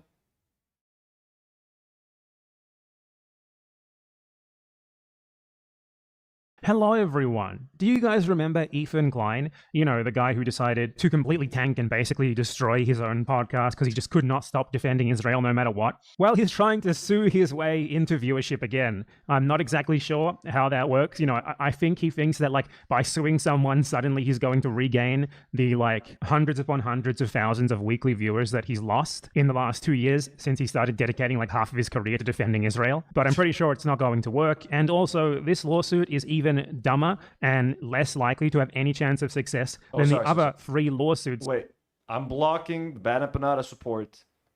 We cannot do that to our boy. Here you go. Let's put it up here. If you guys want to support Bad Empanada, you can do so on Patreon and Substack. Let's go. Can't block that shit. This is an ethical react. Let's go. Aisha donates $5. Thanks so much, Aisha. Says free Palestine, free Lebanon, plus the entire world from Israel, aka is not real. And America, fuck Ethan forever. I never miss an episode. Stay safe, Anthony. Aisha, thank you so much for being here. Thanks so much for the very nice comment. Thank you so much for the very generous donation. We very much appreciate you watching here and being with us every single time. And for the well wishes, thank you so much. And if you're also from Quebec, merci. Thank you so much. That he's also recently started for copyright technicalities against free women. Well, recently, it was like a year ago or so at this point, but you know what I mean. Basically, he's launching a defamation lawsuit against YouTuber Nour Samsen for matters that are entirely questions of opinion in the USA, where that thing never really works. You can't sue someone for matters of subjective opinion in the USA pretty much at all. So this is a lawsuit that he has pretty much 0 chance of winning. And it's really... So I mean, yeah, so is that going to be the defense? Like, this is in Nour Samsen's opinion, like, based on everything I heard from Ethan Klein and things that I heard Ethan Klein say, I think that he has said enough for me to believe that he supports genocide. So is this what the lawsuit is going to be, essentially? Is this what the court case is going to be? So Ethan has to be like, well, no, here are 10 instances where I said, I think what Israel is doing is genocide, and I think that genocide is wrong. And then Nour Samsen goes like, yeah, but you also said this and this and this. And then the judge has to, like, decide, like, what the fuck is that? How the fuck is that going to work? It's so subjective, man. Like, what is this? It's just, again, Ethan just trying to silence his critics by making them, like, not want to deal with a lawsuit. Lawsuits are expensive. They take for fucking ever. So you got to pay your lawyer a fucking fortune. It's a fucking hassle. It's fucking stressful. So it's just trying to scare people into capitulating and just trying to be, just to give you what you want. Just another one in the pile of Ethan Klein's From Toronto. Okay, fucking awesome. Oh, so you never live usually. So awesome. Very nice to have you live, Aisha. Thank you so much for being here. So it's like, I don't even know what the hell's going on with him. He has like 15 active lawsuits right now. Like, he's not just suing these 4 people. 4 now, not just 3, 4. He's also suing like multiple companies. Like, he's suing Nvidia. He's suing like OpenAI. He's suing like a bunch of different tech companies, like for copyright infringement, like as a cash grab. I guess he's trying to get them to give him a settlement because they don't want to go to trial, even if they will probably win. Like, seriously, 15 lawsuits. Oh, yeah, I think those lawsuits, isn't he part of those lawsuits with a bunch of other creators? And they're trying to sue them for, like, letting people use their content for AI. Someone clarify that for me, but I think it had something to do with, like, an AI type of thing. They were using content to train AI models or something. Suits all at once. It's fucking crazy. It's a really weird practice. Yeah, he's got the Reddit moderator lawsuits. He has the Denims lawsuit. He's got the Frogan lawsuit. He's got... Looks like a cash grab from him. And the thing is, like, all of his lawsuits are being carried out by the exact same guy, the same lawyer, Rom Bar Nassim, who we affectionately know as Rom Disbar Nassim, his former West Bank settler lawyer, who, you know, isn't part of like a big time law firm or anything. So it's like, you have this guy who's a member of a 2-man boutique law firm, Hila Klein. The Hila, by the way, I've gone over this before, but look her up. She's wanted in Malaysia for her involvement in the largest corruption scandal in known human history. Dude, this guy looks like, what is he called? Pee-wee? Pee-wee what? Herman? I was gonna call Pee-wee Herman. Pee-wee Herman, yeah. Literally fucking Pee-wee, dude. Isn't this fucking disturbing? Give me a large photo, guys. Come on. Size, large. What are we doing here?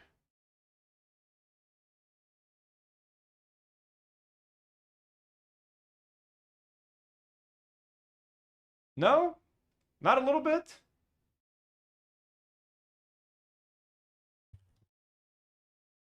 He's so Pee-wee Herman.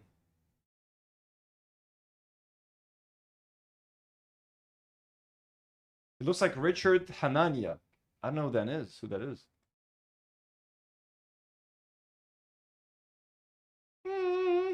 Nah.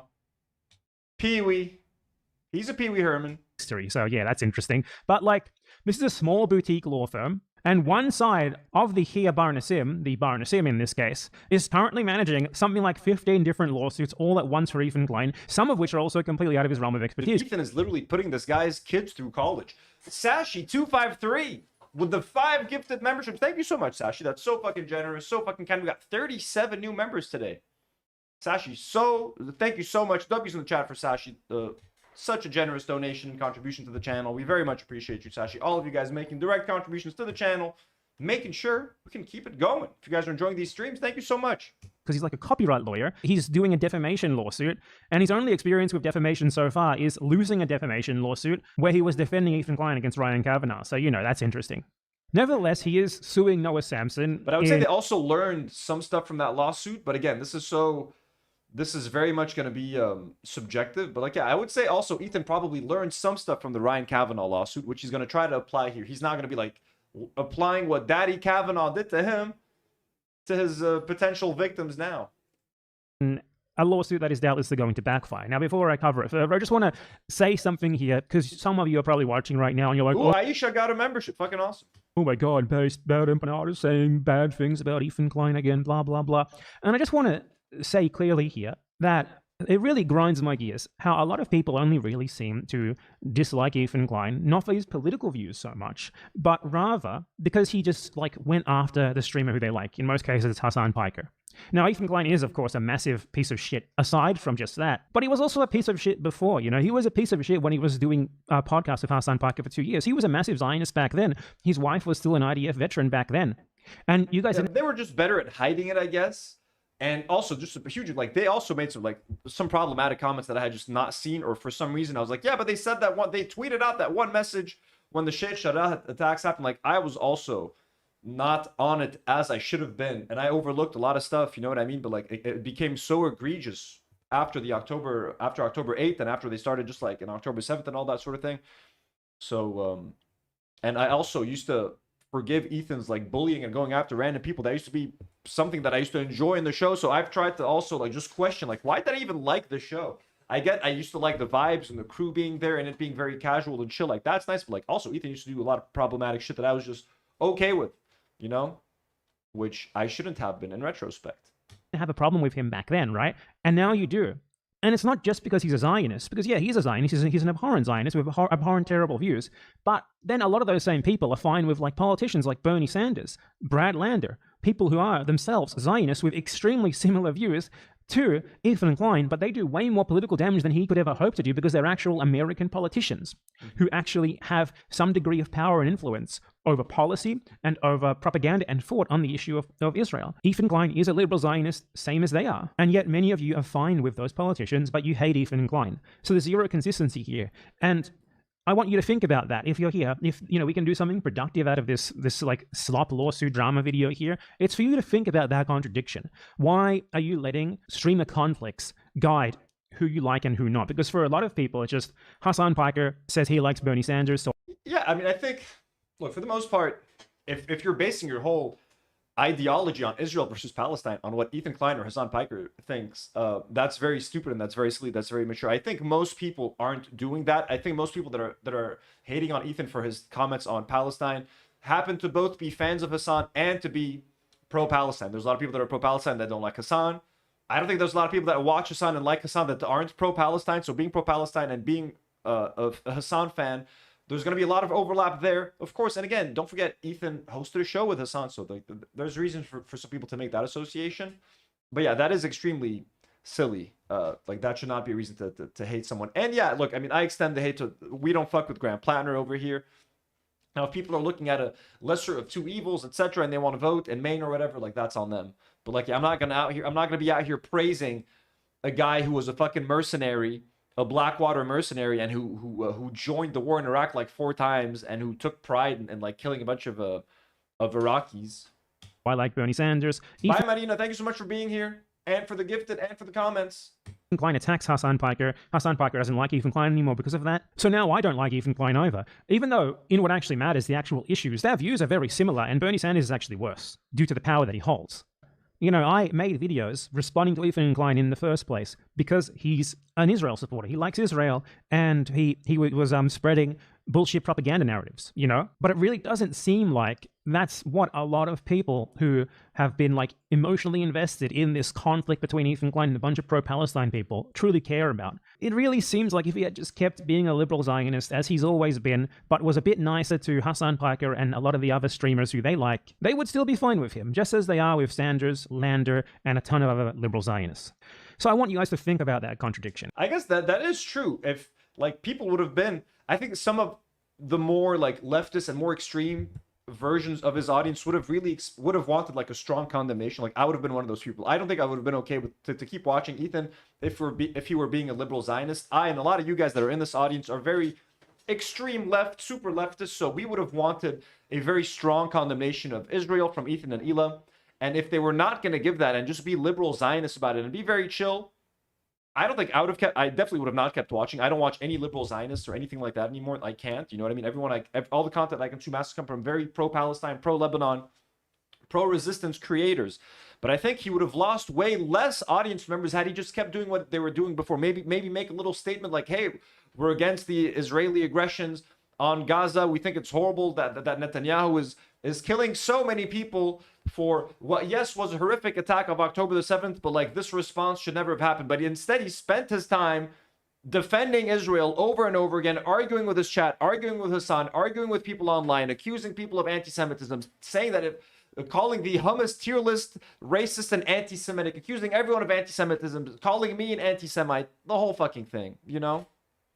Okay? Please think about it. I could be a lot meaner saying this, but yeah, basically think about the actual issues at hand way more so than just these dumb little streamer drama conflicts, because a lot of people cannot digest anything except, I like this guy is being critiqued by this guy, therefore, I don't like the guy who's critiquing him. You should have hated Ethan Klein for his pro-Israel political views back in 2021 when he started that podcast with Hassan Piker. Not just once he finally broke with Hassan Piker, because he's had the same views the whole goddamn time. Focus on what actually matters, which is the issues at hand, the arguments, the evidence. A lot of people simply are not capable of doing this. The problem with Ethan Klein is not that he's a cunt to Hassan Piker. The problem with Ethan Klein is primarily that he's a disgusting Zionist, and everything else is flowing from that. And you should treat people like Bernie Sanders, like Brad Lander, and those who tolerate their presence, like Hassan Piker, little differently to how you treat people like Ethan Klein. And if you don't, well, then I just think you're fundamentally a very unserious person, and the politics really don't matter to you. For you, this is just something more akin to, like, being a fan of BTS or Taylor Swift or something, and you just happen to have chosen a streamer as your BTS or Taylor Swift level obsession. A lot of you are just as cultish and just as uncritical as Ethan Klein's fans are. You just happen to have lucked out and decided to attach yourself to someone whose politics aren't quite as bad as Ethan Klein's. But make no mistake, the contradictions are there, because if you don't tolerate, it might have been changed around a bit, but the substance of it is the exact same as the letter that they sent to Nour Samsen like a year ago. And I already went over that like a year ago when it happened. So unfortunately, at the time of me filming this video, the lawsuit isn't out in PDF form anywhere, but there were screenshots of it posted on Reddit. So we're going to go over that just a little bit. I'm mostly going to look at the actual substance of their legal arguments because they are very stupid. So this is like a typical Ethan Klein lawsuit. It's so fucking comical that we can say that. It's really funny that, like, there's a typical Ethan Klein lawsuit. I mentioned in one of the lawsuits. Do I have this saved here somewhere? I don't know anymore. Do I have the screenshot saved? Let me see. I don't think so. Oh, I do have it saved. This is in the... I can't remember which lawsuit this is. I think this is the H3 Reddit lawsuit. Anthony Sargon. Let me just move this out of the way for a second.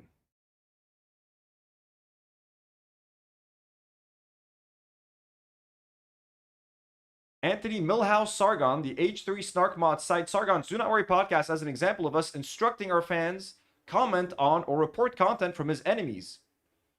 In a now deleted podcast episode, Sargon watched footage of Israeli civilians screaming while fleeing from rocket attacks and stated, "The screams, they are music to my ears." On February 7th, 2025, we criticized Sargon for his reaction, and also shout out to North Star Radio comrade Casey being named in one of their lawsuits. When I call myself an official enemy of the H3 podcast, I do not kid around, folks. We are official characters in the H3 canon. What an adventure it's been. What an adventure it's been. Going from a huge fan of H3. By the way, I've been able to sell more Teddy Fresh clothes. I had 2 Hila Klein design shirts, and you'll never believe who bought those t-shirts, folks. Elias, my best friend, is willing to wear H3 clothes, even though they shit on me constantly. I mean, he used to be... My best friend used to also love Teddy Fresh, so we used to both buy Teddy Fresh together. And now he's taking advantage. He's buying them. I'm selling them to him for cheap as fuck. He's getting that shit on discount, folks. Anyways, let's get back to this.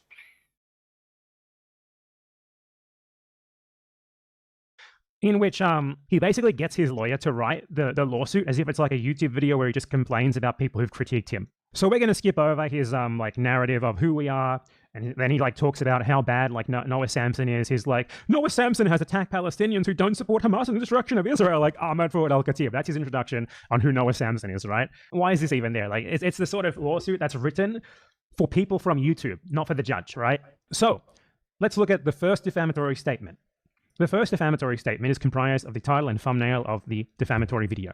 The thumbnail for the defamatory video initially depicted 4 online content creators, Ethan Mudaharanas, aka Some Ordinary Gamers, Turkey Tom, and Stephen Bonnell Jr., aka Destiny. The background of the thumbnail was the devastated landscape of the Gaza Strip with a photoshopped Israeli flag. The thumbnail depicted Ethan performing a Nazi salute to the Israeli flag. Okay, so that's the first defamatory statement. Now, is that a Nazi salute? What that actually is the thumbnail of Ethan Klein's content nuke against Hassan Piker. Oh, they actually said he did a Nazi salute in there? It's just the image of him pointing to Hassan Piker from his content. Oh my god, dude. How could you put that in the fucking lawsuit? That could be so easily disproven. Statement. Now, is that a Nazi? The thumbnail depicted Ethan performing a Nazi salute to the Ethan flag. So was Ethan performing a Nazi salute? And this Hassan Piker. It's just the image of him pointing to Hassan Piker from his content nuke, and he's trying to claim that's making him do a Nazi salute to the Israeli flag, and that makes it defamatory. So what else about this is supposedly... Ethan doesn't need to have a good case in this case. He just wants to scare Nour Samsen off, like, this is going to cost you money. This is going to cost you hundreds of thousands of dollars. Look at what happened to Casey Tron. She had to spend so much money. Look at how much Denims money has had to raise to fight this, etc., etc. You know what I mean? Even if... Like, I don't think Ethan hopes that this never makes it to court. Like, he doesn't want this to go to court. He's just trying to scare these people into submission. And him making content about it and sending, like, harassment towards them. And, like, if Nour Samsen puts out a tweet or something, like, that's what Ethan is hoping for. I think he might know that this thing could fall apart in a fucking court of law. Like, how the fuck could they even... Like, that's such a weak fucking argument right there already. Defamatory. Aside from that ridiculousness, it says the YouTuber is backed a genocide and he's in the thumbnail. So whether or not someone backs a genocide is a matter of opinion. You know, questions like, what is genocide? That's also a matter of opinion. Different people often have different definitions on this. People have different thresholds as to where they're willing to call something a genocide. And backing a genocide, there's also different thresholds for that. One person might think that another person is backing a genocide, for example, by saying certain things about the country that's carrying out the genocide, while others might not think that that meets a threshold. Like, how do you define that? What definition of genocide is the judge or are the jury going to use? Are they going to go to, like, Webster's dictionary defines a genocide as this, which means that Nour Samsen has to prove, if he wants to claim that Ethan supports a genocide, he needs to prove beyond a shadow of a doubt that Ethan has said or done all of these things that, like, it's like, how's this going to fucking work? It's such a shit show and it's so vague that it really makes... It makes, like, if Ethan by some miracle wins this lawsuit or wins the lawsuit against Denims or something, it's going to make reaction content or, like, even just people giving an opinion online so fucking annoying because he's going to set such a horrible fucking precedent, which is why it's so important that Denims does fight the lawsuit and that, you know, Nour Samsen doesn't settle or at least it would, like, yeah, it's important that Ethan loses these fucking lawsuits because if Nour Samsen settles, I mean, there's no precedent in that case. But Ethan gets to get this, like, moral victory and gets to pretend that, like, you know, he won or Nour Samsen was afraid or whatever the fuck. To be able to say that they back it. These are subjective questions. These aren't things that you can litigate in a defamation lawsuit, and especially not in a defamation lawsuit in the USA. All of these are matters of opinion. They're matters of personal definitions. There's nothing objective about any of this. An objective defamatory statement would be, for example, if you said a potentially, like, actual defamatory statement would have to be one of, like, specific facts, specific actions. Like, this person robbed a guy last Friday. if he didn't do that, that could be a defamatory statement because you're accusing them of committing a specific real material act. But the YouTubers who back the genocide, well, backing can mean a lot of different things. Genocide can mean a lot of different things. The standard for what is genocide can mean a lot of different things. The standard for what constitutes backing a genocide can mean a lot of different things. Everything is a lot less concrete. And given the... Yeah, like to me, a lot of the things that Ethan and Hila have said, collectively, even individually, suggest to me that they support a lot of Israel's military actions in Gaza, and if they don't outright like support them, they tend to justify them a lot. And when you constantly justify something that an army is doing, a foreign army is doing, and when they're invading another country, killing tens of thousands of people, hundreds of people every single day, it is fair for people to make a certain assumption, I think, you know? So they've both said so many things that would make it okay for someone to think like, yeah, I think these guys are pro what's happening. Like they support the Israeli government and what's happening. You know, they could say they're against Netanyahu all they want. When you sit there and say that Hamas uses human shields and that they have bases under hospitals, and that if the Palestinians were let loose in Israel, they're going to kill everyone. What do you think people are going to think you support? They're going to think you support what's happening. When you say you want to travel to Tel Aviv to show us how multicultural Israel is, and I want to shoot vlogs, and I want to take my family there and show you just how great Israel is while they're committing a genocide, yeah, people might think that you are backing a genocide. And good luck. I mean, shit, no. I mean, dude, it's going to be... It's fucked and stressful for Noah to be dealing with this, but it's also just going to be fun making that, like, anti-Ethan, like, fight. Like, here's every fucking Zionist thing he fucking said on a show. You know, even inviting an asshole like Ahmed Fuad al-Khatib. He literally invited the biggest Palestinian Zionist that he could find on his show. There's tons of footage. There's so much content that Noah Samsen can get to prove, like, this is... inviting Loner Box, all of these pro-Israel fuckers... It just plays into Noah's hand. Like free speech laws in the US, this is not going to go well at all. Like yeah, Irene says, don't forget the flag tattoo during a genocide. Exactly. Also, I'm denying that they burn kids on the daily. Zero chance that this goes well even slightly. And even Ethan Klein's like best friends and defenders, like Legal Mindset, who fled the USA due to having tons of unpaid debt with his banks, by the way, nonetheless can see how ridiculous this lawsuit is, given the defamation law in the US and how stringent it is, especially when you're a public figure like Ethan Klein, by the way, and especially because you also have to prove damages, and linking any of this to damages is going to be an uphill battle, to say the least. But Legal Mindset thinks that this is a bad lawsuit too? Even the Ethan Klein, like, ass licker Legal Mindset? Mr. Legal Mindset said, unlike his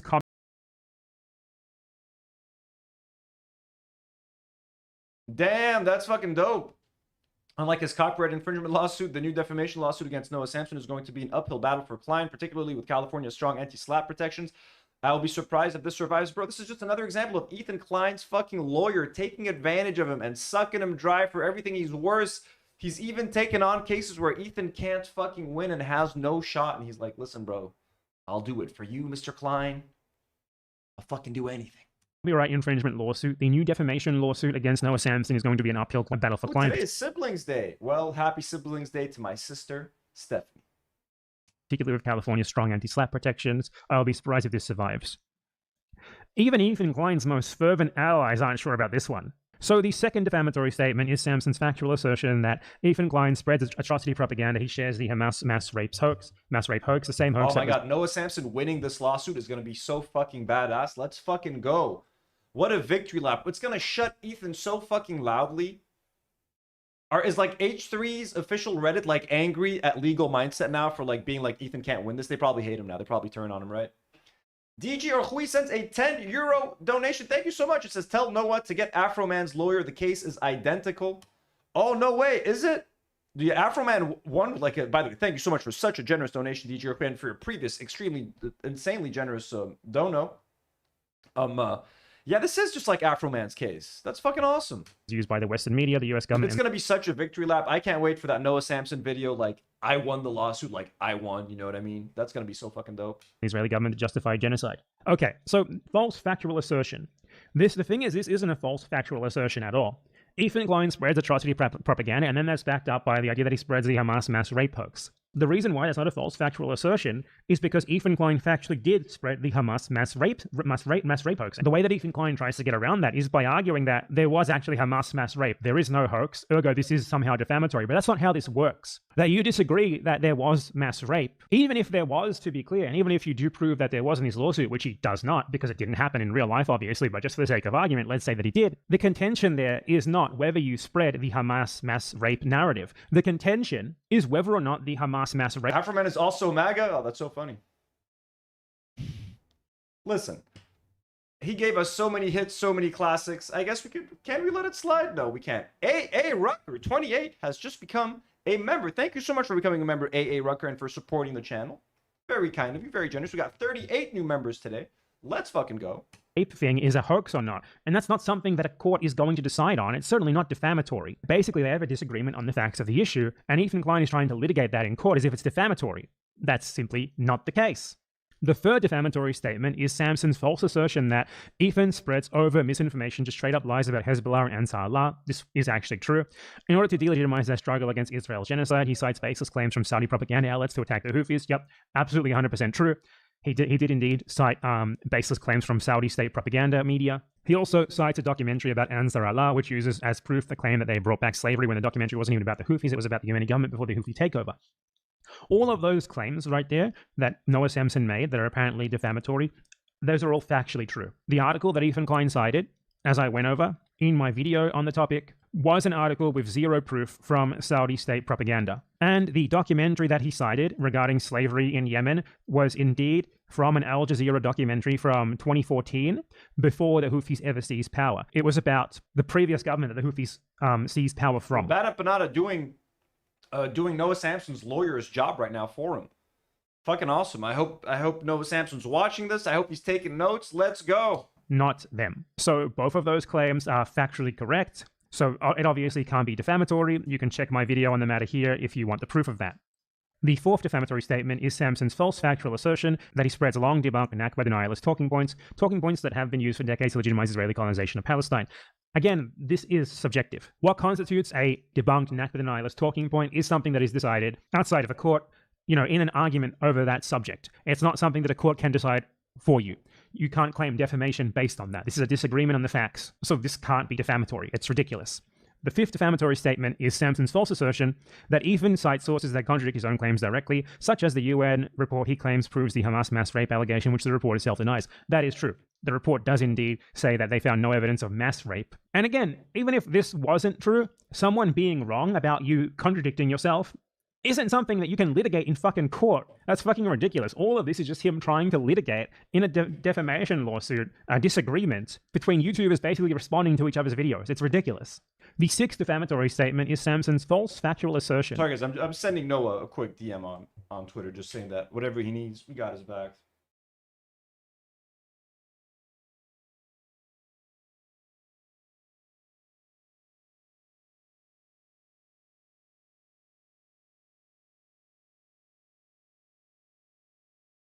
All right. Just have to show some support to our boy. That he spends 20 minutes in the video, Ethan spends 20 minutes in the video, smearing a 16-year-old survivor of the US-backed Saudi genocide in Yemen as a terrorist with zero credible evidence. That is also true. And again, this is also very subjective. But they're trying to claim it's false factual assertions when it is obviously clearly subjective. Whether the evidence is sufficient to brand him a terrorist is obviously very subjective, even aside from the fact that there's none of it. All of these are questions of a very subjective nature. I think maybe Ethan and his lawyer are counting on the fact that it's sensitive times and using the words defending terrorism, and he's defending these people and you know what I mean?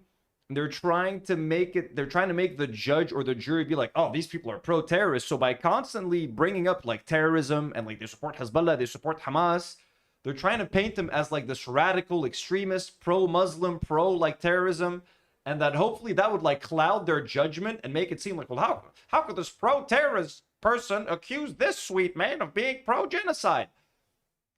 Is that their goal? You know what I mean? By reaching out for making this all about anti-Semitism and trying to associate Nour Samsen with the worst concepts and ideas terrorism. He supports this Houthi and Ethan called him a terrorist, but Nour Samsen went after him for doing that. Is that what they're trying to do? That could be what's happening. These are just disagreements of people who have different interpretations of the facts. You can't claim it's defamation unless it's a false statement, like alleging that you did something that you didn't do, like an actual real materially provable thing, not, oh, in his opinion, you smeared this guy as a terrorist without having sufficient evidence for that, which is very subjective. Now, the thing is, like, Ethan is just basically lying here. The point of this is that it's worded in a way to make it sound like this is all about the facts, when it's obviously not, and leaving out a ton of context that would even refute his own arguments on his own terms. Like, he says, blah, blah, blah, I was accused of supporting genocide, but Ethan does not and has not supported Israel's genocide of Palestinian people whatsoever. To the contrary, he has expressly stated the opposite and supported numerous charities dedicated to helping Palestinians. No, he fucking hasn't. Oh, man. But anyway, obviously, again, what constitutes like backing genocide is subjective. I would say Ethan Klein absolutely has backed the genocide of Palestinians. For example, I mean, did I lose connection? No, should be fine. By inviting Lonerbox and Ahmad Fuad al-Khatib, you are kind of in a way backing a genocide, or at least you're giving the impression that you are pro-genocide. You are pro the IDF when you invite pro-IDF guests on. I don't know what happened to the video. It just stopped playing. Let's skip ahead. That help it? Let's refresh, shall we?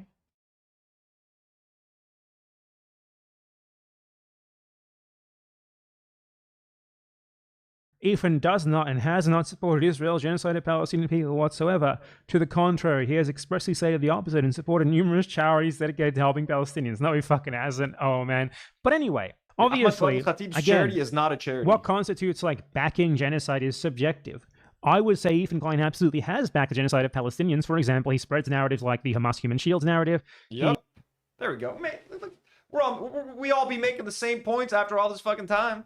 He claimed, for example, that Israelis like basically provoked into bombing hospitals by Hamas. He said stuff like that constantly, and absolutely, it's a reasonable interpretation, a reasonable argument for someone to make that that constitutes backing genocide. He might not agree, but that's not a factual statement, right? In my opinion, yeah, that is absolutely backing genocide. But in my opinion, when I heard this guy say all this shit, it made me feel like he supports a genocide. He might have said, well, I don't like genocide, but I heard all this other stuff that made me feel otherwise. Yeah. How the fuck did you prove that in court? Not an objective, 100%, like zero subjectivity, true statement that a court is able to decide on in defamation proceedings. I think my favorite part of this lawsuit is how he tries to justify his idea that Nour Samsen saying that he cited Saudi propaganda is wrong. Here is his explanation for that. Samsen makes the assertion that the Ashaq al-Awsat article contains baseless claims from Saudi state propaganda outlets without any supporting evidence. So firstly, Ashaq al-Awsat is a Saudi propaganda outlet. It's literally owned by the Saudi royal family. So yeah. And then his justification for why it's not baseless propaganda is the Ashaq al-Awsat article cited receiving information from sources close to the Houthis, several local reports, Yemeni activists, lawyers in Yemen, and a civilian who worked for a pro-Houthi tribal leader. So that's nothing. That's literally baseless. That's people they could have just made up. And obviously you can't trust this coming from fucking Saudi state media, which was bombing the Houthis simultaneously as this article was published. I guess he's making a pretty good point. I get it. I don't want to watch the rest of the thing just because I want to watch the Lebanon comments and I don't want the stream to go too long. Is he making fun of Ethan's views here? Like monthly views? Yeah, let's go. For copyright infringement, like going for a technicality because they reacted to and debunked one of your videos. Your viewership has only gone down and down since then. It's obviously not going to get any better now. Like, look at the H3 podcast views, right? Like, on Social Blade.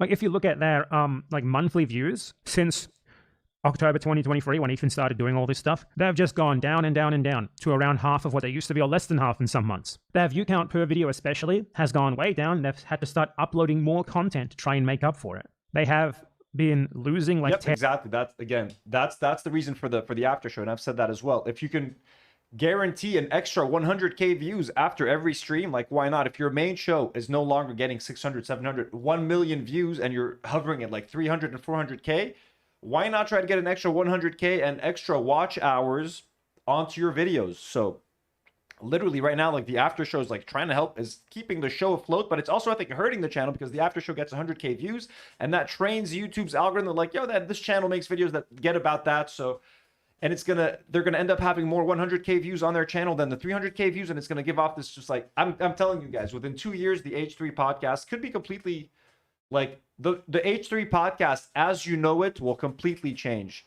from now to 2 years. And I think Ethan and Hila will no longer be hosts online 2 years from now.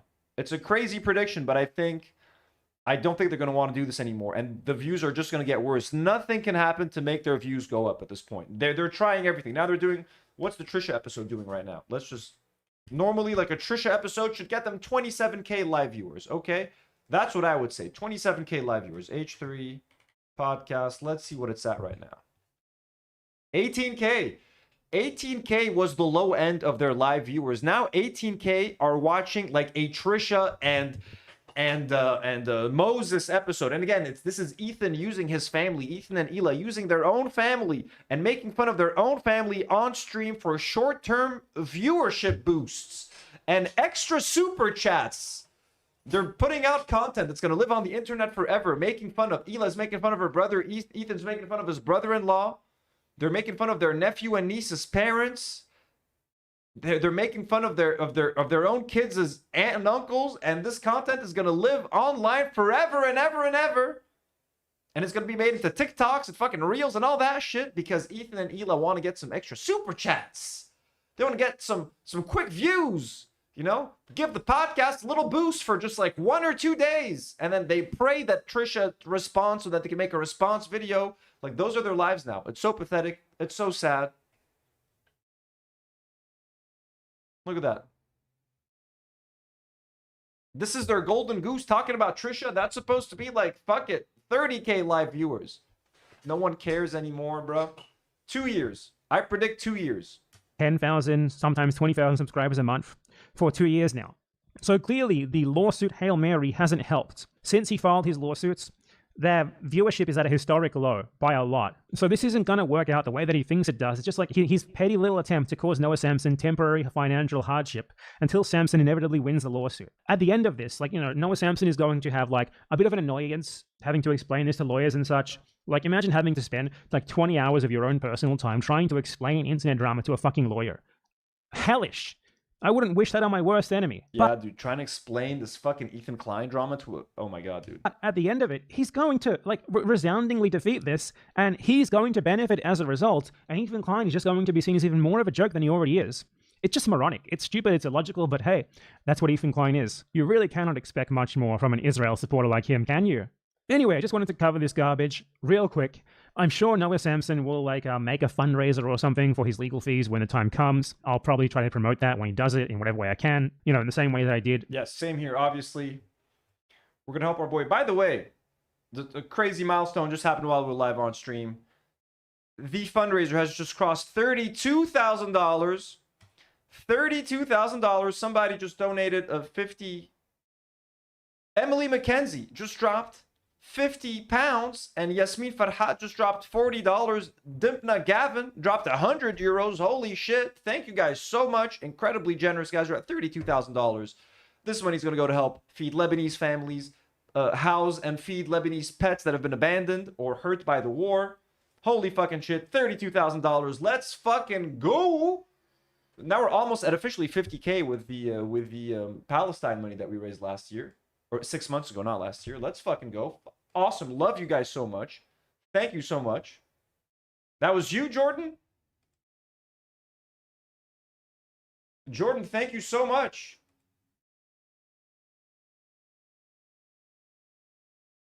So fucking kind. Love you guys so much, man. You guys are fucking awesome.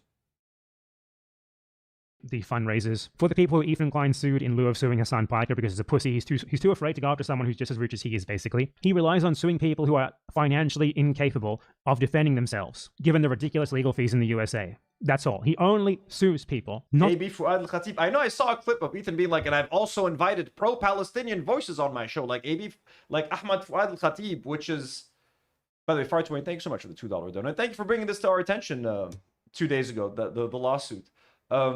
Yeah, he was like, I invite, Fuad Khatib was invited onto the show, an ardent Israeli supporter and a survivor, and a Gaza-like survivor. It's like, bruh, you picked the worst motherfucker.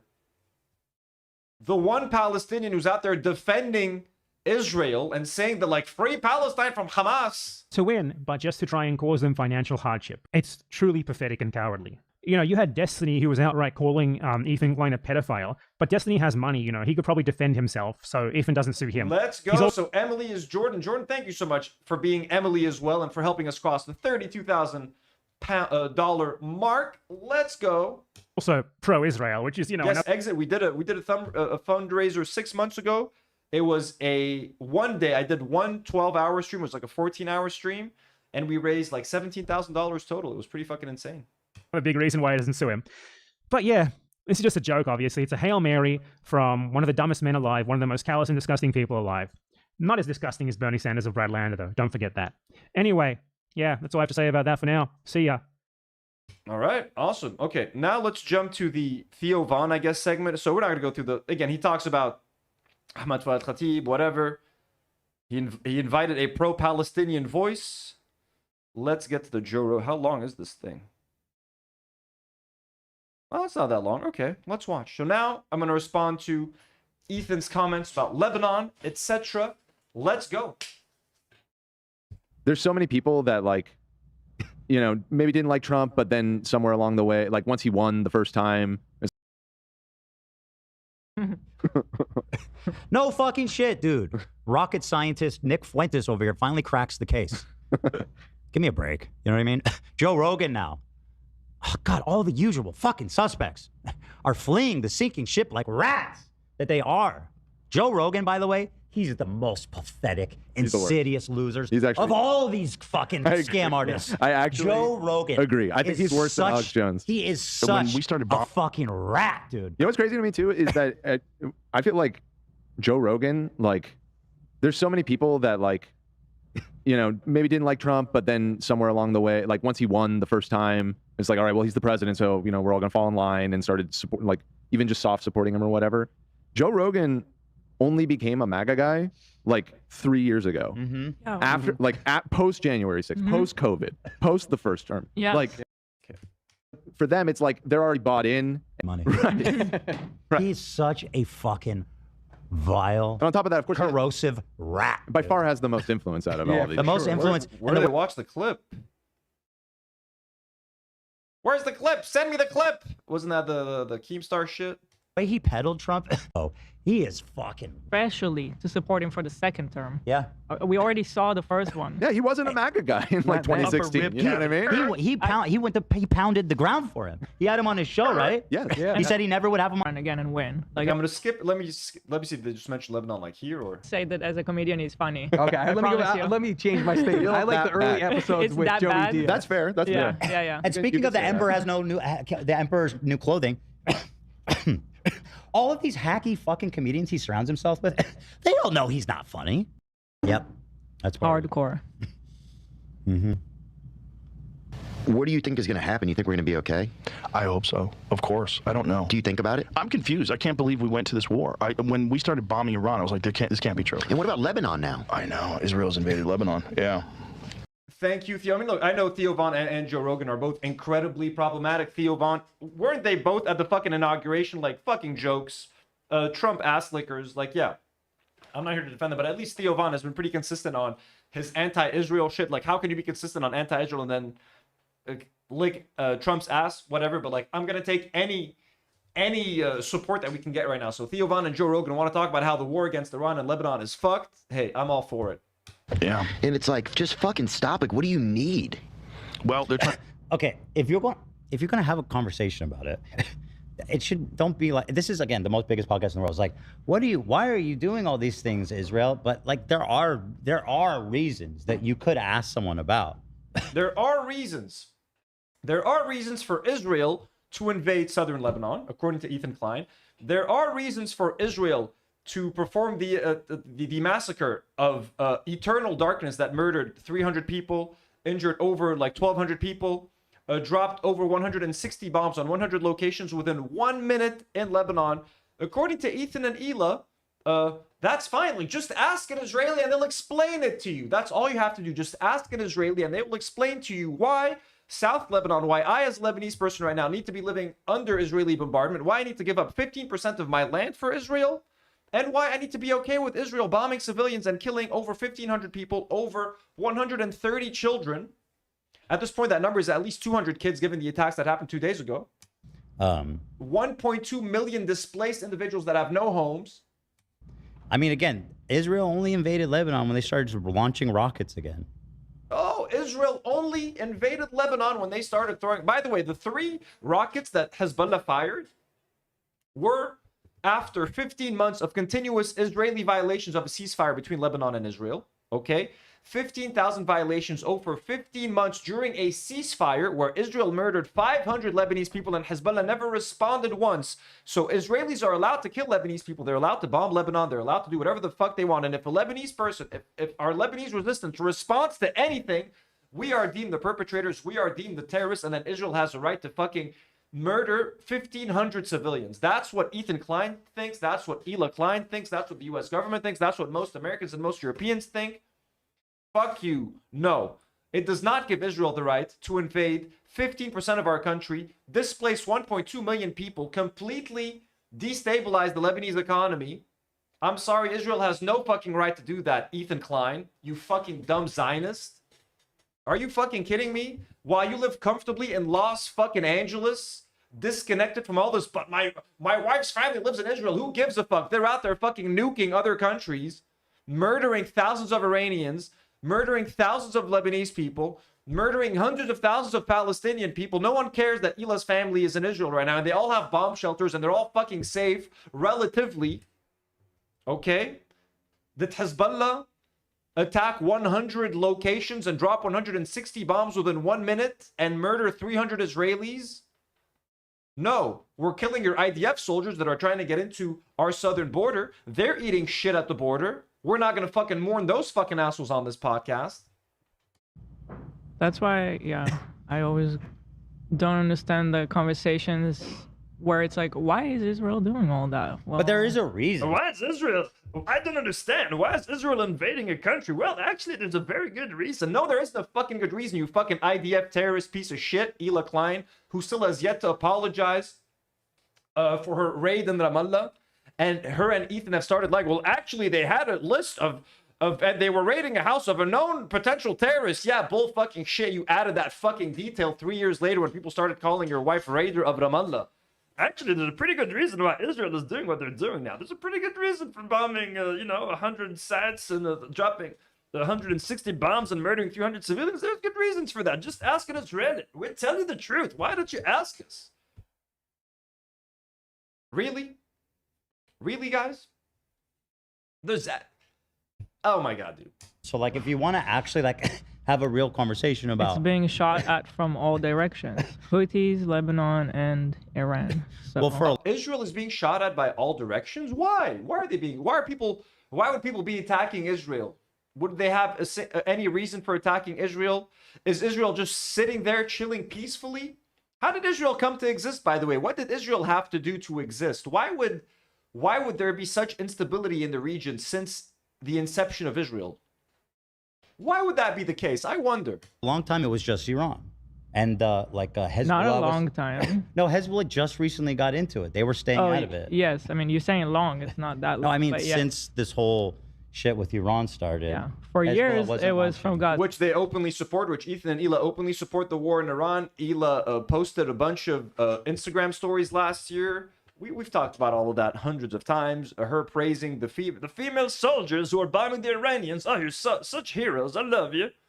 And Ethan having the guy from fucking 90 Day Fiancé here to explain why actually America and Israel, the same people who, according to Ethan who recognizes what happens in Palestine is a genocide, right? He recognizes that what's happening in Gaza is a genocide. And Netanyahu is an evil piece of shit. But for some fucking reason, Ethan thinks that the genocidal motherfucker Netanyahu was committing a genocide in Gaza. For some reason, he's going to liberate the Iranians, right?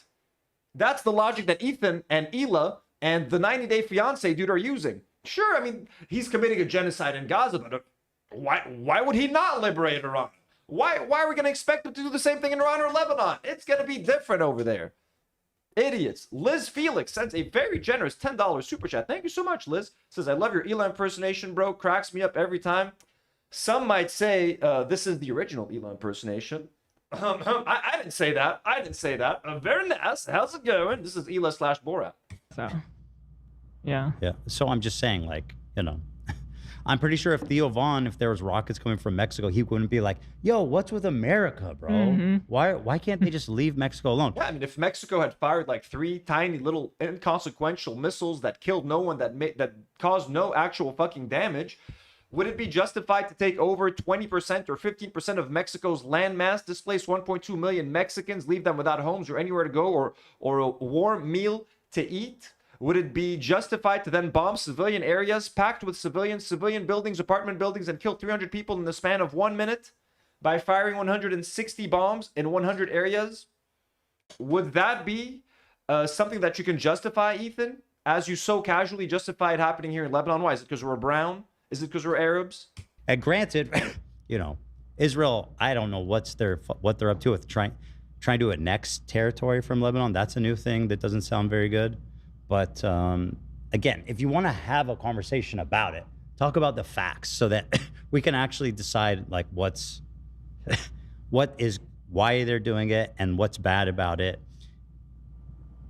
And like also what like the other thing is like Hezbollah, Lebanon government is trying to get rid of Hezbollah, and Hezbollah is fucking everything up there.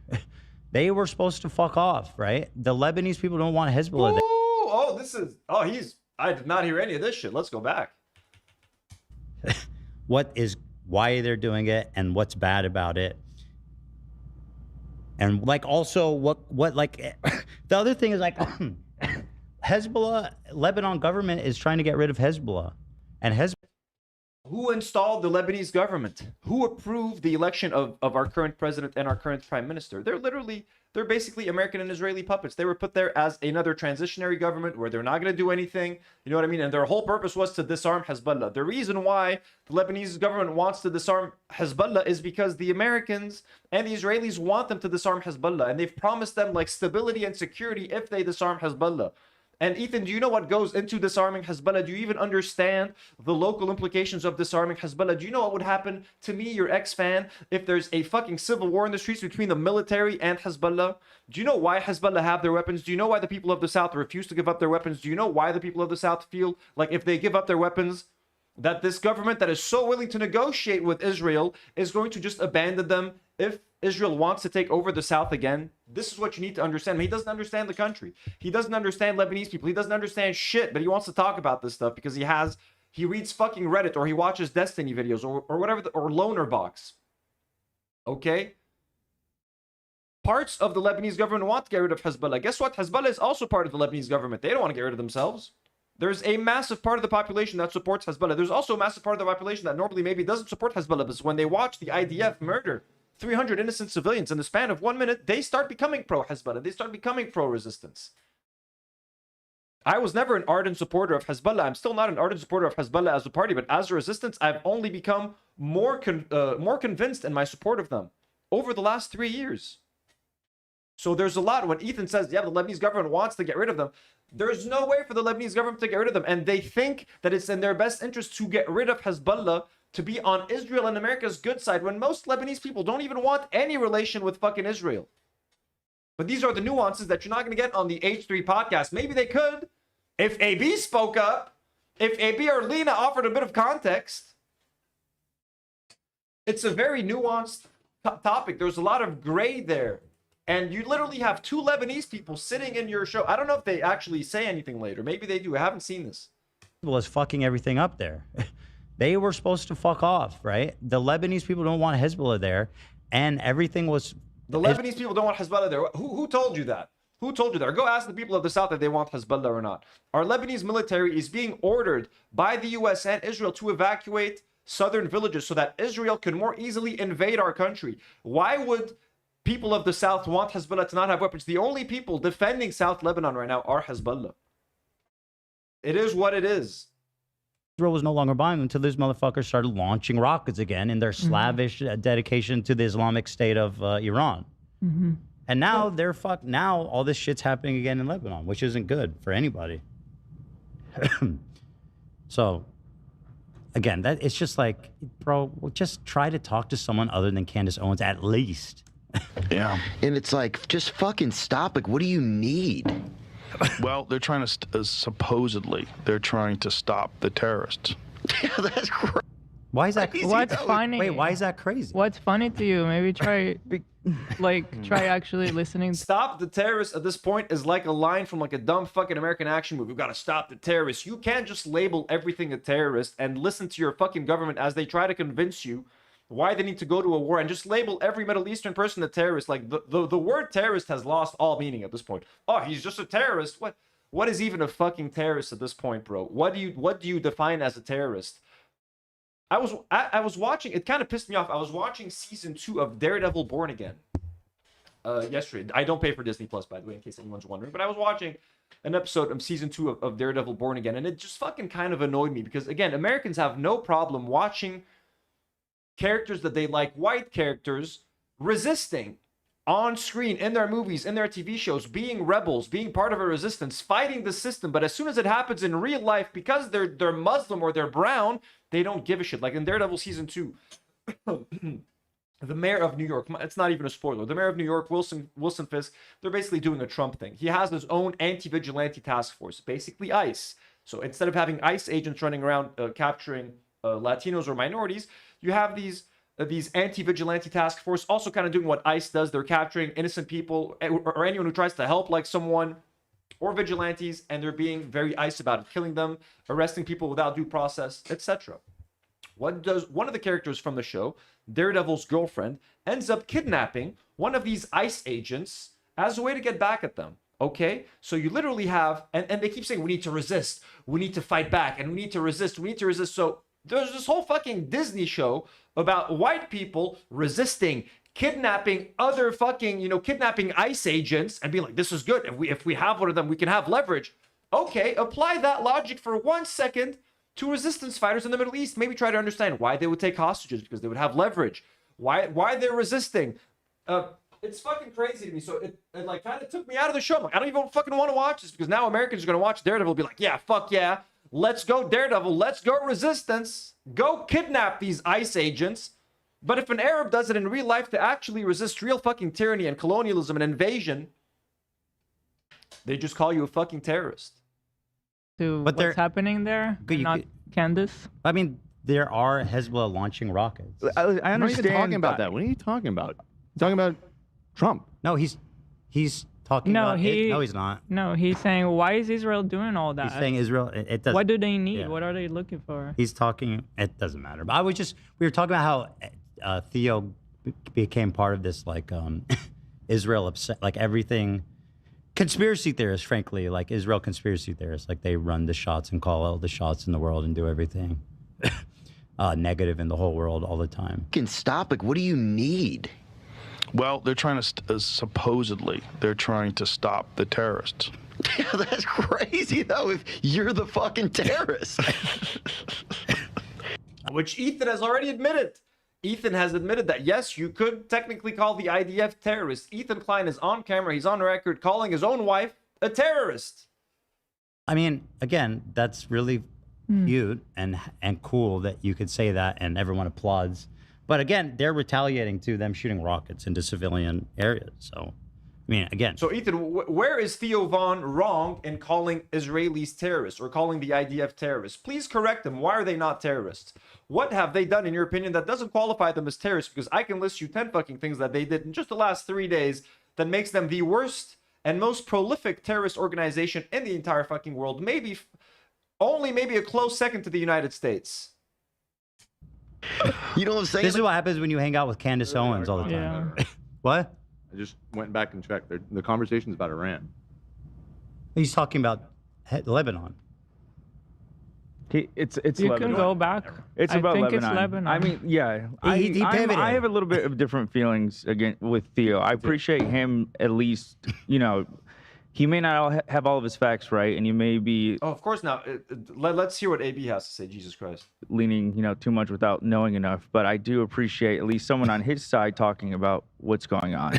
But a lot of people are, and I feel like he acts like he's doing it at great cost to himself, but he's not. He's being applauded and paraded around. He's popular. Everybody's celebrating him. It's pretty popular hating on fucking Israel. You know why? Because people see what's going on. They see them cashing in on American tax dollars and using it to fucking commit genocide, steal land, and be fucking assholes and belligerent pieces of shit, starting wars that they have no intention of fucking ending.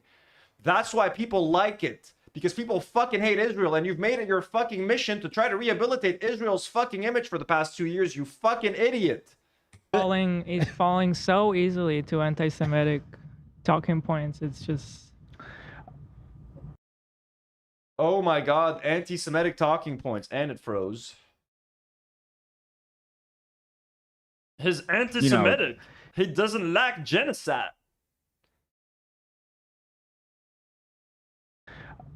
Easily to anti-Semitic talking points. It's just...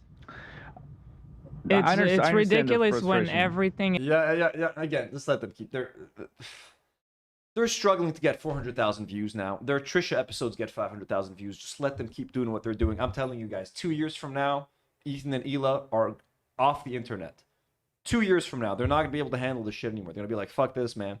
They're not going to want to be on a show that's getting 200,000 views. All they do is make fun of people for getting shit views. So once their show starts to struggle to get 300,000 views, I swear to God, Ethan and Hila are going to look for replacements. If they choose to keep the H3 brand alive, I don't even know. They're going to disappear. I wouldn't even be shocked if Teddy Fresh goes out of business in a few years. Because again, who used to buy Teddy Fresh?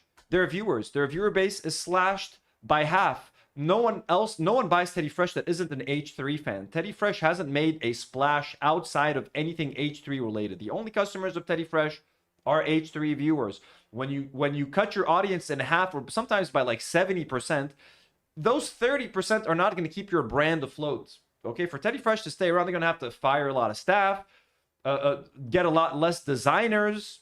It's if Teddy Fresh stays around, they're gonna have to get rid of a lot of staff because the company is not doing the sales that it was. I wonder how Teddy Glow is doing. You think Teddy Glow is selling? You think all these Asmongold fans that watch the lawsuit episodes that Ethan loves so much are buying the fucking bronzer? In your life becomes Israel's fault. Mm-hmm. Yeah, and I don't agree, obviously, with, like hanging with Candace Owens and should people be a like red that. flag to people I think when everything is Israel's fault. I think there are clips.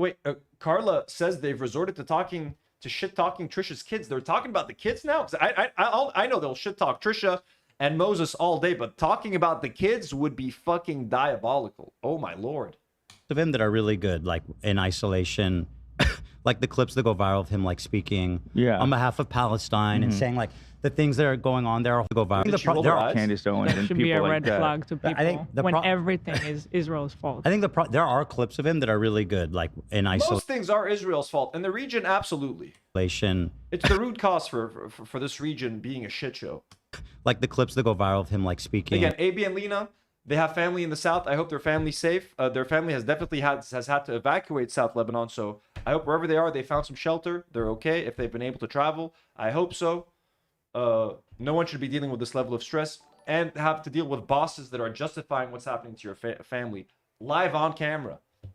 AB and Lena chose to stay there, but best wishes for their family. Bad Pierogi sends another 5 Nour memberships. Let's go. Thank you so much, Bad Pierogi. Bad Pierogi today started us off with gifted memberships and now is doing it again. So generous, so kind. Thank you so much, Bad Pierogis, for the generosity today and for giving us all these new members. It's fucking awesome.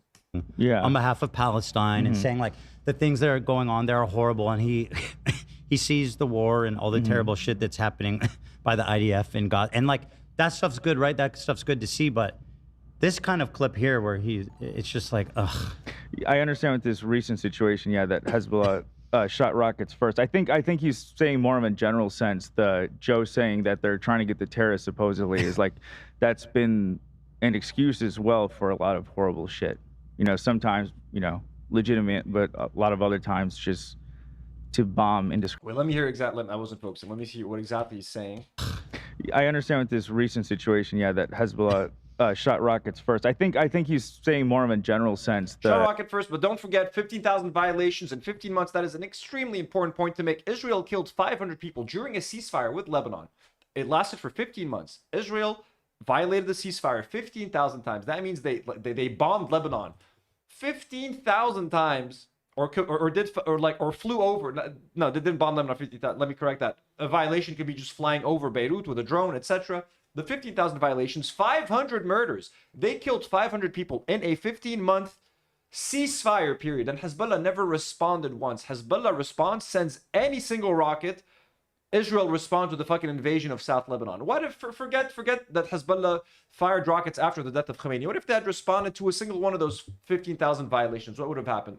They would have invaded Lebanon again. The US would have justified it. Israel would have justified it. The world would have justified it. Nothing would have changed. Of course, AB's not going to mention that. Joe saying that they're trying to get the terrorists supposedly is like, that's been an excuse as well for a lot of horrible shit. You know, sometimes, you know, legitimate, but a lot of other times just to bomb indiscriminately. But that is But what... that, she has to defend it. She can't let AB say it. But no, actually, AB, let me say, no, we don't bomb indiscriminately. Don't say, she couldn't even hold it in. But. Times just to bomb indiscriminately. But that is what living in Israel is, and it's really frustrating whenever people talk about it here. It's like they just remove that part. Like things are not just happening for no reason. Everybody. They're happening for a reason, of course. We commit genocide for a reason, not for no reason. Okay, we have our reasons. Don't be so quick to judge. Okay, have you ever committed a genocide? It's not easy. Okay. It takes a big toll on you and the Israeli people. Okay, did you watch the documentary about the Israeli soldiers dealing with PTSD after the Gaza genocide? It's very powerful, very moving stuff. My favorite movie of the year, of course. Like, my family is not happy being in the bomb shelter all day. Right. Everybody. At least they have a fucking bomb shelter, Yechte. Have you seen what Lebanese people have resorted to doing? Building our own fucking shelters inside an apartment home? The fucking grid. I don't have the link anymore. I don't have the link on me right now. But is that what, like, have you seen what Lebanese people are? They don't have shelters. They just fucking die when you bomb them. How many Israelis have died from Hezbollah rockets in the last couple weeks? Over 1,500 Lebanese people have died, Hila Klein. Some of them might have been H3 fans. Who the fuck knows? You're fucking with someone who's living here right now. I'm fucking living here. I'm telling you what it's like. Okay? What, you wanna start beef with someone who's being bombed by your fucking government? Because I was already being bombed by your people when I was beefing with you before. Nothing's changed. I'm always being bombed by Israel. We've been getting bombed by Israel for like the past, what, 3 years consistently? At least for the last 2 years. You think that ceasefire meant something? And you think I don't consider South Lebanon or southern suburbs of Beirut as part of Lebanon? Would rather be living in peace. The problem is this. Should Israel blow up a city block because a missile was launched there? Obviously not, right? Fuck that. That's horrific. But at the same time, if you're going to have a conversation... But at the same time... Oh, okay, what's the but? They have to rationalize. But at the same time... Okay, thank you for saying that Israel should not destroy a whole block if a rocket was fired from there. Okay, cool. What's the but say? Obviously not, right? Fuck that. That's horrific. But at the same time, if you're going to have a conversation about it, don't be like, they're just bombing them for fun. Yeah. For no reason. Why are they taking over 15% of our land? You know? Really that's also like it. unproductive and stupid. And again, Ethan and Hila both believe that Israel needs to be a Jewish supremacist state. They believe that for Israel to maintain to maintain itself, they cannot be outnumbered by Muslims or Arabs. So they're like that's Zionism 101. That is Zionism 101. That is an apartheid 101, having different rights for Israelis and for Jewish people than Palestinians. They're not allowed to bring their families in. Whatever the fuck you want. They have all these sets of laws and rules that benefit Jewish people and that give them all the rights that the Palestinians don't have, including the death penalty for Palestinians that does not apply to Israelis accused of the same crime.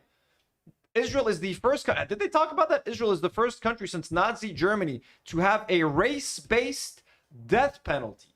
Go fucking figure. Mac Lopez sends a $5 super chat. Thank you so much, Mac Lopez. Says for the Hila impression and for being the official enemy of the KKK clients. You're very welcome. Thank you so much, Mac Lopez. This is the original Hila Klein impression. Has only been outdone by the great Anissa. But we maintain the first ones to make the sandwich. Because the truth is, what Israel's doing is fucked up. And Because thank you again, Mac Lopez. Very kind. they go, oh, I think there's a terrorist in this building. Let's blow up the whole fucking city block. That's unacceptable. That's a war crime. That's fucked up, right? Yeah, I've seen a lot of times with like people who like just got into it. Credit to Ethan and saying that, but they've said so much other fucking shit. But like credit. He said, "Don't blow up a whole building." Thank you, Ethan, for clarifying that. But And I'm like, let's listen to AB. Yeah, I've seen a lot of times with like people who like just got into it, and I'm like, you know, it's sort of the same trend of like, oh, they're speaking about it. Thank God they're bringing it to a new audience. And then like I'm like cheering them on, and then it seems like at some point, not with everyone, but with some people, that they just go too far, and now it's like, okay, now you're dipping too far into like conspiracy theory sometimes. I think people do that, and like being pro-Israel too, right? But because they get like Oh, you said you support the resistance? Fuck, I can't. That's AB, right? Oh, they're saying that Israel shouldn't bomb the country. Oh, they said that they support resistance. Oh, I can't support you anymore. Oh, they said they're against the invasion. Oh, I can't support you anymore. Come on, man. they get like audience validation, or like even social media validation, where like they see that people are like, yeah, this is great, and then they probably see a bunch of other people saying crazy shit, and they're not very thoughtful or looking into it, and so they get more radicalized by their own like. So speaking of iDubbbz and Anissa, iDubbbz dropped a very funny video today, playing with like an it actually looks like a cool. I don't fuck with AI stuff, but like it's like this sticker generator where you just like give it a prompt and it like prints out a sticker right then and there. That, I don't care what anyone says, that is a cool application of AI. That could be so fun. Like I used to have a game on the Nintendo DS years ago, and I lived in the States. I forgot what it was called, but it was like a puzzle game where you could just like prompt the game. Like you had to solve puzzles, but to be able to solve those puzzles, you had to like generate like weird items. It could be like a horse with wings and like a fire sword or whatever to like get through the level. I forgot what the fuck it was called, like Doodle something. I can't remember. But it would kind of like auto-generate these things, these weird creations, these combinations on the game. It was so colorful, so nice. This could like create cute little stickers. It's AI art, it's bullshit, that's what sucks. But like to be able to generate stickers on the spot would be awesome. So if there's a way to do it without AI, like have a bank of licensed images that an AI can maybe like mix together, but they're all licensed images that are being used, that could be so fucking fun. I did eat the AI sandwich. I did eat an AI sandwich, that is true. But it was a real sandwich, to be fair. Audience sometimes. But I see that on both sides, right? Yeah. Scribblenauts, yes. Oh my god, Scribblenauts was so fucking good. I gotta show you guys Scribblenauts. What's going on? Yeah, what's Scribblenauts? Yeah, on the DS, this one. Such a good fucking game. So cute. So colorful. Scribblenauts DS. Like it feels kind of like an AI game, you know what I mean? In a way.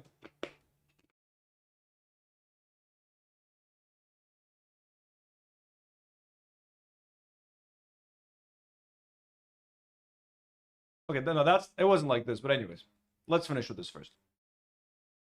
No, why is it freezing? Let's go.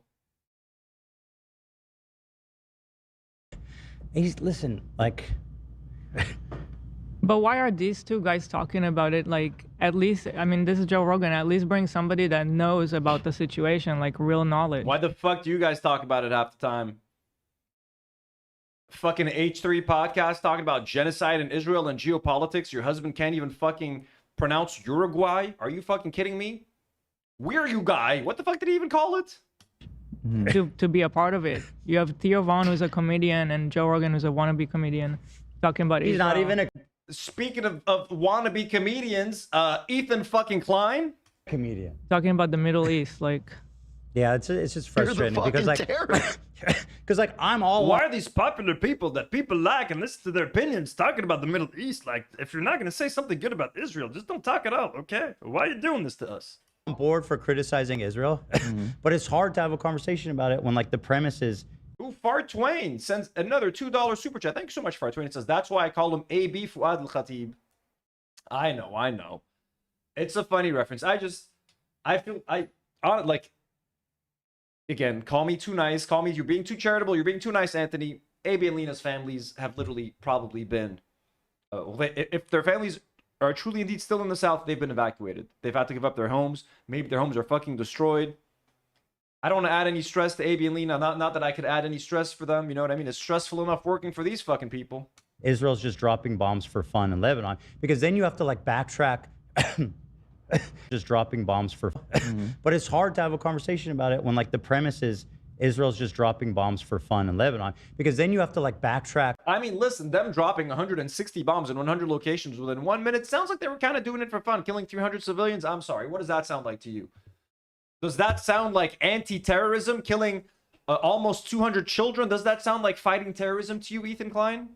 What does that sound to you? Lebanese people didn't find it very useful. And it's like you almost have to defend Israel when they're doing stuff that's indefensible. And You don't have to defend them. You don't have to defend them. I swear to God, Ethan Klein, I swear to God, maybe you need to hear this. Maybe you need to hear this, but the problem is your wife won't let you. You don't have to defend Israel when they do anything. There's no reason for you to defend Israel. Do you understand me? Your entire problem right now, you've been eating shit for 2 years because you keep, for some fucking reason, because you need to keep Hila Klein happy.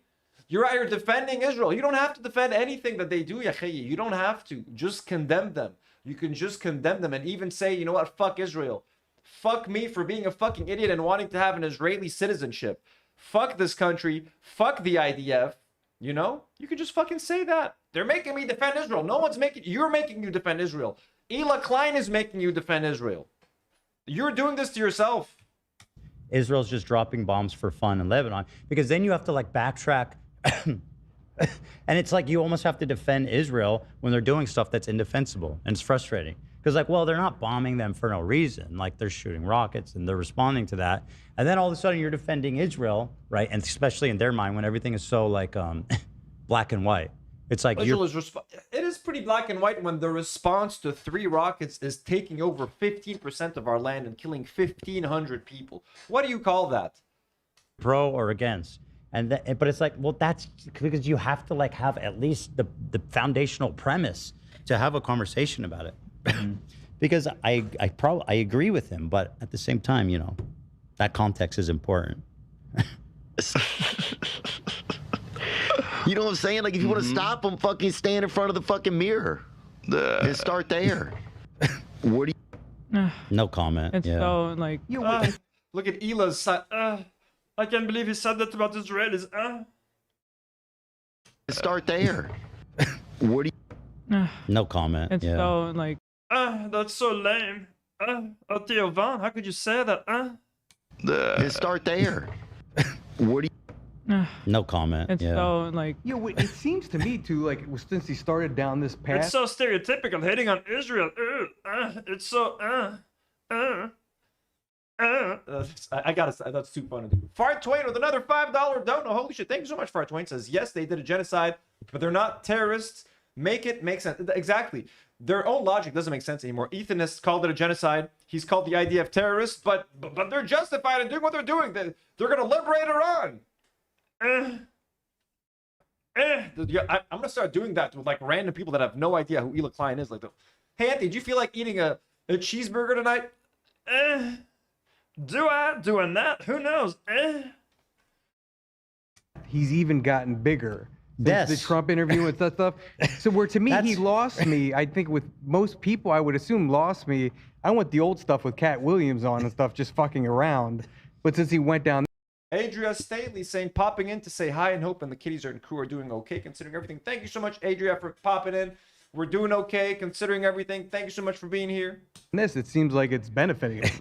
It has benefited. Yeah, but there's no question about it. I'm sure he's garnering a whole new audience that I mean he's gonna have to live with. But again, it's like a Candace Owens kind of audience. Who's benefiting from this? Just fucking around. But since he went down this, it seems like it's benefiting him. It has benefited. Yeah, but there's no question about it. I'm sure he's. People are benefiting. They're complaining that people are benefiting from standing against genocide and getting credit for it. It makes them sad because Ethan and Hila didn't get any of that props, right? All they got was shit on. So anytime they see someone saying the obvious, which is genocide is bad, but fuck Israel. Oh, look at them just saying the easy and obvious things like, he's getting love and support for saying fuck genocide. Of course he's gonna get more support. It's the easy and popular thing to say. It's the hard thing to defend Israel. So of course we're not gonna get that credit. But like they're just doing it to. Who's out there fucking trying to build a career off of defending Palestine? The money's in the right-wing grift. That's where the money's at. You know what I mean? That's where the cash is at, baby. Let's go. That's where it's at.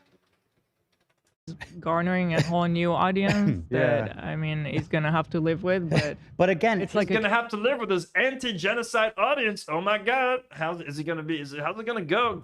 Enjoy your new audience, Theo Vaughn, that hates genocide and hates Israel, unlike the H3 audience that loves Israel and loves genocide in a way, or at least likes to justify it.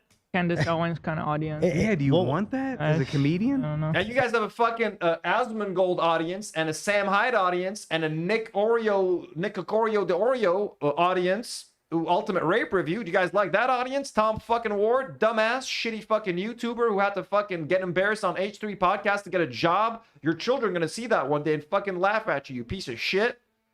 I don't get it. I think he does now. But again, it's the same thing where like people like Tucker or Candace or whoever, they act like they're doing, or Alex Jones, they're doing something courageous, but they're really just doing the thing that everybody already agrees with. Like, at least in the, I think conservative. If you agree with it, why are you defending Israel? If you agree with them, and if everyone agrees with it, and if it's the easy thing, why are you the only one who missed the boat? Why is everyone benefiting from this anti-Israel content? And if you and Hila agree with them so vehemently, why are you going downhill and they're all going uphill? What's happening? If you agree with them, then just fucking agree with them. But you don't seem to agree with them, really. Because you sit there and be like, but the Israelis are kind of nice. Overall are pro-Israel more than anyone. But for some reason in this like online conservative space of Tucker Carlson and Candace Owens and Alex with, like, at least in the, I think conservatives overall are pro-Israel more than anyone. But at least, look at that, he's happy. He's like, at least the conservatives are pro-Israel. He's happy about that. Look at that. The thing that everybody already agrees with, like, at least in the, I think conservatives overall are pro-Israel more than anyone. But for some reason in this like online conservative space, look, at least the Republicans are pro-Israel. God bless, thank God. Case of Tucker Carlson and Candace Owens and Alex Jones, they're very anti-Israel in terms of American support for Israel and all this types of stuff. So, more people, the young Americans hate Israel more than anyone. Hopefully in a few years, maybe in a decade or so, Americans are going to completely cut off Israel from any financial support. Let's hope it's not too late. Israel's already way too powerful in the region, so they might get to a point where they don't need any more American financial aid. But for now, it can't happen fast enough. He's tapping into something that's already like, I feel like, popular in that space. Rogan was wrecked in his comment section, by the way. Everyone was cheering on Theo because at another point he was talking more about like Theo was talking about the U.S. sending all their money to Israel and getting involved in wars that we don't want to be a part of, all this shit. And he was like, it's just stressing me out. And then Joe said something along the lines of like, you sound crazy or something. Like, I remember, what was that clip? I saw that. But all the comments were like, Theo, we're with you. Fuck Rogan. He's a sellout. Because unfortunately that's the state of social media. I don't remember. The state of social media is they don't like Israel, unfortunately. That's why I think they should ban TikTok. I'm glad the Edisons bought TikTok, so it changes a bit the conversation in social media. What it was Theo was saying. But it was, anyway, it doesn't, I don't want to really get into all this stuff, but. Yeah. Carla makes a good point. And this conversation came like 2 hours after talking about suing Noah for saying he supports genocide. He then proceeds to defend genocide like 2 hours later. You couldn't make it up. Exactly. Noah, just clip this other half of the episode and show that to a judge. Yeah, that's just, it's hard to have a conversation about when the premise is just like absurd. Like, Israel sucks. What an absurd premise. Yeah. I think there is something we need to address though, which is Tom liking Joe's comedy. I just sent a video to help demonstrate. Am I gonna get claimed or can I watch this? Because this shit's good. I'm never gonna live that down. It's Netflix, so. Okay, well, that's that, folks. That is Ethan and Hila talking about Lebanon, making their dumbass fucking takes on their dumbass. Thank you for recommending to watch the Bad Empanada video. That was a good breakdown of the whole thing. I wouldn't have wanted to watch Ethan just reading through this fucking thing slowly. So thank you so much. Hope you guys enjoyed the live stream. It was super fun going through this. It's always fun debunking Ethan and Hila. Their simplistic fucking versions of events and what's happening in Lebanon is infuriating, and unfortunately, at least their video is going to get shit views or something, so it's not going to have that much of an impact. No one cares about H3 anymore and what they think. People know them for who they are. But I just wanted to, as a Lebanese ex-fan who's currently being bombed by Israel, I wanted to offer my version of things, okay? So take it for what you will. To everybody who donated tonight, whether to the channel or to our fundraiser, which has now officially crossed $32,000. Holy shit, thank you so much. Look at this. $32,033. You guys are the greatest community alive. You guys have helped. You guys are helping me help my country. I don't know what else to tell you guys. You guys are you donated over $32,000. That is going to go directly into feeding people, housing them, feeding and housing animals and cats, and whatever we can do to help. Thank you so much. I love you guys more than I can describe. Axdullah sends 37 Qatar Riyal. Says, love from Doha. Allah yahmikum. AB is a traitor, sellout, sharmut. Axdullah, we hope you're okay as well. Shit, you're in Doha. Yeah, no one's safe in the Middle East. No one is safe, Axdullah. Thank you so much for the generous super chat and the generous donor for supporting the channel. We're lots of love. We hope you're safe. Allah yahmika lak wa aitak kamena. Again, we're going to be nice to AB just because, you know, the situation. Everybody who was here, thank you so much. Much love. No stream tomorrow night. I'm off Saturday, but I'll be back on Sunday with the boys, Comrade Casey and James. We're going to be talking about Noah Samsen. We're going to be talking about a lot of things, but I think Comrade Casey really wants to dig into this lawsuit again. So you're going to have 3 former H3 critics coming together, having a ball with this topic. We're going to have some fun. Not having a ball, especially not at Noah's expense, but like just breaking it down, just shitting on H3 a little bit.